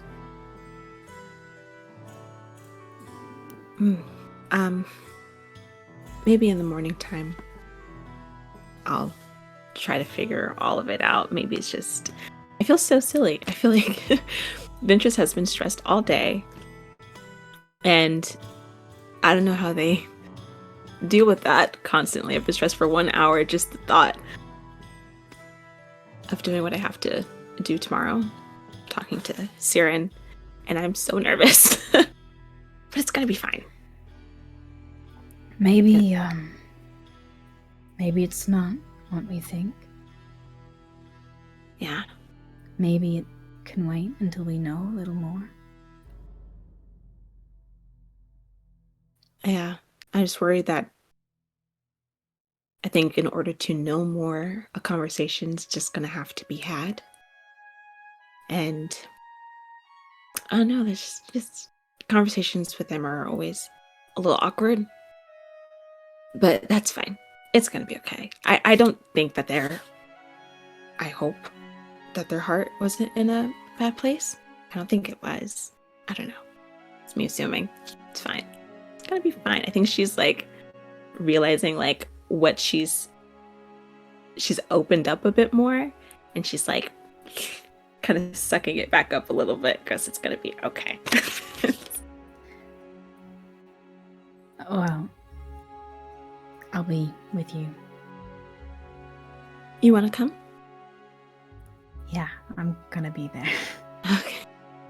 Okay. I appreciate that.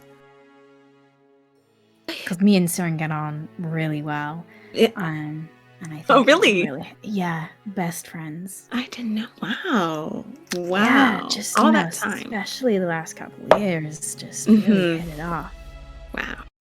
All that time I thought you were coming over to see me. You're hanging out with Siren behind my back. That's just wild. I feel betrayed. I appreciate you. Yeah. I am. He like reaches out and like kind of brushes out a bit of your hair out of your face and is like, "You still got stars in your hair." Yeah, I do. And the shells. Oh my god, that's probably why I have a headache. Do you mind want helping? help? Yes, Yeah. please. So, Starts unbraiding the shells from your hair. yeah, helping me putting it up to the bedside table. Is it okay if I'm in here? Should I don't know. Wilda's a lot older, so I feel like maybe she should use the bed. Don't let her hear you say that. I know she probably would kick my ass, but it's true. I think Wilda is used to submarine conditions. That's true. That's true. And hey, the beds are big enough for 3, so if it's really that much of a problem. This bed, by the way, is not very wide, but it's very long because Willow is so tall. It's like, if Wilda wants to top and toe, that's her choice. That's true. That is true. Okay. Perfect. Yeah. And I think she just is exhausted, and so she does get under, and using both throws as well, gets underneath the blanket to get to bed. I think Willow will like join you and like adjust, so they're sitting up against the headboard and kind of their hands haven't really left your hair, and they're just continuing to kind of like stroke your hair and like kind of comb the starlight out of it. I feel like from that motion of that, she's like nuzzled up, and they've like started like going to sleep, like passing out from that. He'll just stay up and watch for a while. I'm so normal about them. Amazing. We'll kind of cut from there. Corin and Ventress, you are, if you're awake for like another hour, I would say kind of a little under than that, you are awake for Wilda's arrival. Wilda, do you knock? Do you just come right on in? I think I come right on it. I didn't want to like make a decision for your character, but it does feel like the correct one. I feel like I would walk in and then know the perils of the situation, knock retrospectively. Howard, It's Wilda! I think Ventress was asleep and then woke up to hear Wilda and Wilda, come cuddle. Me! Tiny little leg run. Okay. He's just like on the couch. Comet's coming with you, by the way. Oh, Unless hell you yeah. explicitly told him not to, there is now a very warm cat just like nuzzling in between you. Oh, I even love him better. so much. I think, well, because Corin doesn't sleep. Mhm. I think Ventress wakes up to Wilda coming in, and Wilda, you wake up to watch Corin like shift, like, because you know he can like change what he looks like, and he like just shifts from looking like Corin to like just some like doesn't look anything like Corin, just some random. You know what, Wilda? You've probably seen him turn. It's just like when he wants to go out in the town and get into into some bullshit, he'll turn into this form. Hey, So he doesn't get in trouble as a council member for doing some slightly fuck shit. Oh, someone's got a bada bing, bada boom. I see. Corin. No, I just Corin. What are you gonna do? I have all this extra energy. I think. Extra energy. I kind of want to get in a bar fight. Bar fight? No, you cannot do that. I say yes. I say yes. Ventress is sitting up. You cannot do that. Ventress, I like weekly armbar Ventress. No. And you guys need to be quiet. And we'll sleep in the back. Yes. Oh, you're so right. Ventress, I'm like close to Ventress. I'm like, Ventress, what do you think to do in there? Corin, get over. We're probably talking as friends. Such good. Friends. Cuddling. All my cuddling. God, Come on, Willow interrupted my one-on-one time with Palamali.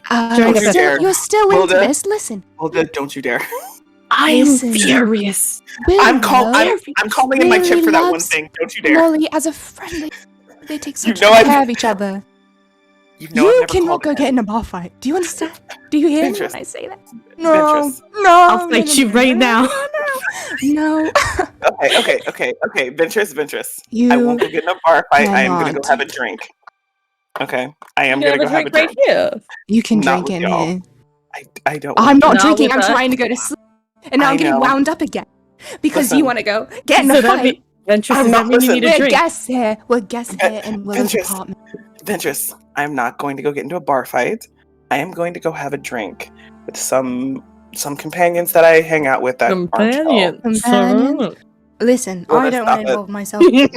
I think it's great if you're going to go hang out with your companions. Everyone, companion.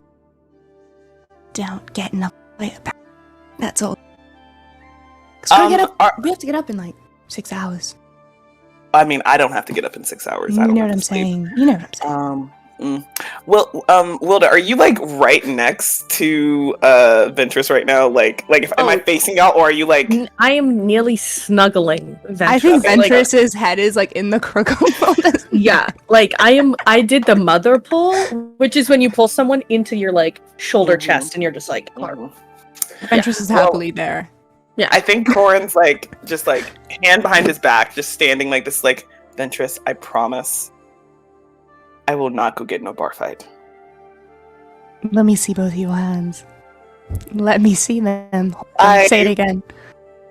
Ventress, promise me. Promise. Promise I won't. Listen, I promise I won't start a bar fight. You're not going to engage in anyone else's bar fight, Corin. You can't. Can't get in trouble.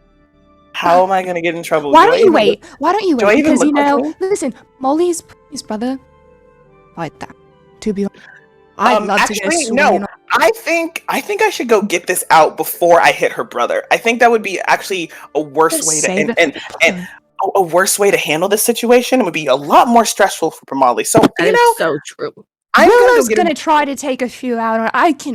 None of us should be doing that unless Pomali said that's fine. So I'm gonna go get a drink. I will not start a bar fight. I promise I won't start one. And I will be back. And please be safe. Please be back soon. I promise. Get out that anger. Yay. He's gonna ask one of his friends to start a bar fight. I nuzzle up to Ventress, and I'm just doing like the shoulders, just like, make sure you feel settled, grounded, the tight hug, that way you feel extra grounded. And then it's like, hey, I know you can get extra word, which just means you care so deeply. And, we all appreciate that very much for this situation. Exactly. Corin needs to let that out and knows how to do that. And knows how to do that. Much. And what if something terrible happens to Corin? Hear me out. Look at me. I know you don't want platitudes. I understand. What if something terrible happens to Corin? Corin is so adept and will be fine and will be like, I got in a fight. I got a few hits on me. And then we'll heal. We're very, very strong beings. That's true. So if you want to run through some things, because I feel like we need to get ready. Things are going to get real. Okay? Guess what? This might not be a quick fix, and we have to be prepared for that. What are you talking about? What do you mean a quick fix? Did someone tell you something? I wanted to wait till everyone in the morning. Do you want me to tell you now? Oh. You have the option. Or do you want everyone at Well, the same time? Well, I feel like everyone should know. Should I go wait? Do you want me to go wait? I want everyone to be well rested. And I think that's more important. I think in this particular instance, I wasn't going to tell you because I want you to have a good night's sleep and lessen your head. It's nothing huge, world ending. Like, just get shit. That's Nothing fine. world ending. Okay. I'm not good with words. You know this, V. Anyways, I just want you to have a good sleep, but I know we all need to prepare ourselves and make sure we're in the best mental state. And so I want you to have one good sleep, and then I'll bring up the news in the morning. It's something that can wait till morning for sure. I will have one good sleep, and then... Yep. Yes. One good sleep. One day at a time. 1 hour at a time. Why it's not going to be a quick fix. Definitely. It could be, but why it may not be, and why we must be prepared for that, as we are the leaders in this community. I didn't want to be a leader, so I don't know why. It's time. You know what? You're talented, you're strong, and the gods know that you are ready for this. And all you need next is to believe in yourself. I'm not ready. You are ready. Fine. You're ready. I'm ready. I'm ready. You're ready. Now go to sleep. Sleep gonna on go it. And in your dreams, think about how great you are, okay? It'll help you. Okay. I'll try. Believe in yourself. Don't lie to yourself and tell you that you're worse than you are. How are you going to trust yourself if you lie? I'm not going to lie. Well, I'm just going to close my eyes. Yes. Good. Yep. And she goes to sleep, still cuddled up with Wilda. Lovely. Absolutely incredible. I pass out immediately. I love this for you. Incredible. The four of you are sleeping soundly. Hey, Corin, what the fuck are you up? What are you doing? Are you gonna start a fight? Just real quick. Just passing the call. You gonna start a fight, babe? I have no stopbox. We can start a fight. Oh, I mean, I don't want you to like play it out. I just imagine he's like gonna go see some of his like more criminally inclined friends. Sure. Which they recognize it's him. Like they know it's Corin. Like he hangs out with them when he's like as Corin as well. Like he's not ashamed to be with them. But they know when they see this motherfucker, they're like, "Hey, we about to get into some shit." Incredibly powerful energy. Why are you doing that? Oh no, I'm sorry. Go ahead. Yeah, no, he just wants to get into a bar fight. Like he'll ask a friend, like, "Hey, you want to pop something off?" Or actually, he sounds like, "You want to pop something off? Let's go. Let's do it." Oh shit! What just happened? I knocked over some water on some wires. It's fine. Keep going. It's all good. Okay. I was gonna ask you to make a perception check, but do you have it? Nope. Okay. Nope. It's fine. It'll be fine. They're not plugged into anything. Okay. Okay. I just had this image of your screen like going black. Perception. Okay, that is gonna be.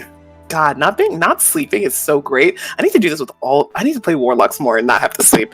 Very good. 18. 18, alright. As you're kind of walking back from what was probably one hell of a bar fight with just some drunk guys who are not going to remember in the morning that this happened. I got a black eye. Oh, I love this for you. Totally there. You better fix that shit before Ventress sees it. Quickly. Actually, you know what? Just for fun, do you want to do a roll off to see who won the bar fight? Fuck yes. Fuck just a yes. flat roll. Okay, cool. Corin might have got his ass beat. Okay, I got a 17, so maybe not. I also got a 17. One more time. Okay, alright, okay. Let's go. Okay, that's a 4. That's a 4. I shit you not, I just rolled a 4. I'm not fucking rock, paper, scissors. Come on. This is not gonna work well. Okay, we'll just save everyone's pride. We'll call it a draw. We'll say good hits were dealt on both sides. Fine. Everyone walked away with some kind of bruise, but also like it ended with goodwill. Like you had a drink about it, you laughed about it, no hard feelings. That's all right. I can accept wild. That. That's crazy. What are the fucking odds of that, huh? Anyway, you're walking back. You got a black eye. You're feeling probably a little better. You see, kind of on the beach, just like running through. I don't know what that's called, but you know when people with swords like do their like positions to practice that. You see Gavaudan. your great uncle, and also the god of like athleticism, just kind of doing that on the beach. Have a little time. I think Corin will go walk up to him, and I don't think Gavaldon has seen Corin like this, but I think he can probably tell it's Corin. Like, he's a god. From his blood. Sure. You see Gavaldon, who's this, like, pretty tall, like, 6'7", really broad, muscled figure. Doesn't have a shirt on right now, like, very tanned skin. Has a lot of, like, scars across his arms and chest, and as well as 2, like, top surgery scars. Really handsome, like, rugged face. Handsome guy. Kind of looks and goes, "Hey, are you okay? You look like you got the shit kicked out of you. Did you put up a fight?" Of course I put it. And Corin will drop it since he's away from other things. Big fucking black eye. Because you couldn't. Well, Gavaldon can see it all through the illusion, but like. He's a god. yeah. No, it was fine. Put up a good fight. Good. Do I need to go kill a guy for you? No. Someone messing with you? Okay. I started sure? it. I had a friend start it. Good for you. Just need to blow off some steam. Sure. Well, I'm training, but I'm not much of a. Do you want to spar or something? Yeah. Let's spar. Yeah. Yeah. All right. Here, kind of like drops the sword and picks up like a big stick, quarterstaff. Kind of like tosses you in. All right. He does not have a weapon, by the way. He's kind of just like standing in front of you. All right, go ahead. Hit me. He takes a swing and definitely misses with a... Because I'm pretty sure a quarterstaff uses your strength modifier or whatever, so that's a 6. Right. If you want to use your dex, I would say you can use your dex. I don't know if they're versatile, but I'm just going to make that call right now. That's not a 6. That's a 0 with his dex. With his strength, that's a 5 with his dex. Powerful. All right. You see, Gavaldon kind of like really easily kind of steps aside and looks at you and goes, "I've taught you better than that. Come on." There's just a lot of my mind. Again. You want to work out some aggression, you gotta hit me. Not every day a god tells you to just hit them, you know. Natural 20. Natural 20. All right, you like kind of like, all right, yeah, I'll fucking hit you. Swing. You make contact with like their shoulder, and you see he kind of like goes like this. You get the sense that maybe he's stumbling a little bit more to like make you feel better about it, but still kind of, hey, all right, there we go. That is what I was looking for. Hey, that's good. Have you been working out? That was actually quite strong. A little bit here and there. Yeah, I can tell. I can see it. Do you feel better now that you've hit? Do you want to do it again? I should get back. The others will be awake soon, and they'll worry about. You have to take care of you first. I think the bar fight did that, and I think getting a good hit on you definitely helped. If you tell anyone about this, I'll deny it. You know this, right? Who's gonna believe me? I know I'm making me feel bad for you, huh? Oh, come on. You know I'm one of your scrawnier nephews. No, look at you. You're just growing.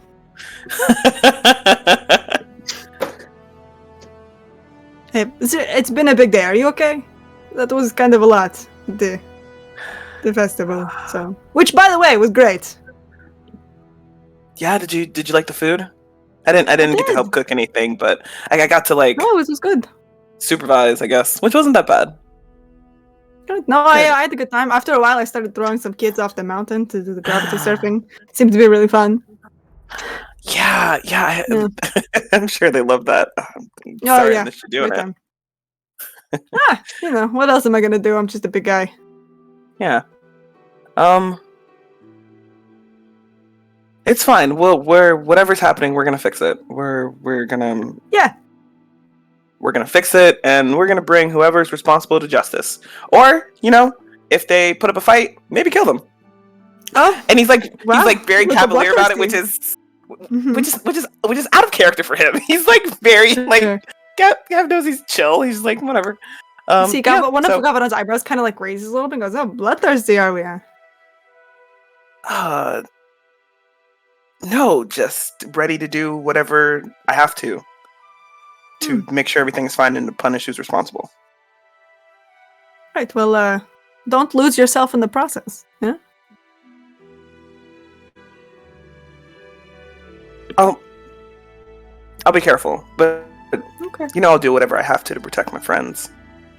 Right, well, that makes 2 of us. You see, kind of like goes down, picks up this fucking hulking sword again, kind of. You know, don't worry, I'll handle it if we need. But no, you just you keep sitting pretty in the council room and making all those little decisions. Thanks. And I think Corin will like give him a kiss on the cheek and kind of like ruffles your hair a little bit and like pushes you off, not in like a mean way, just in like okay, all right, get out of here kind of way.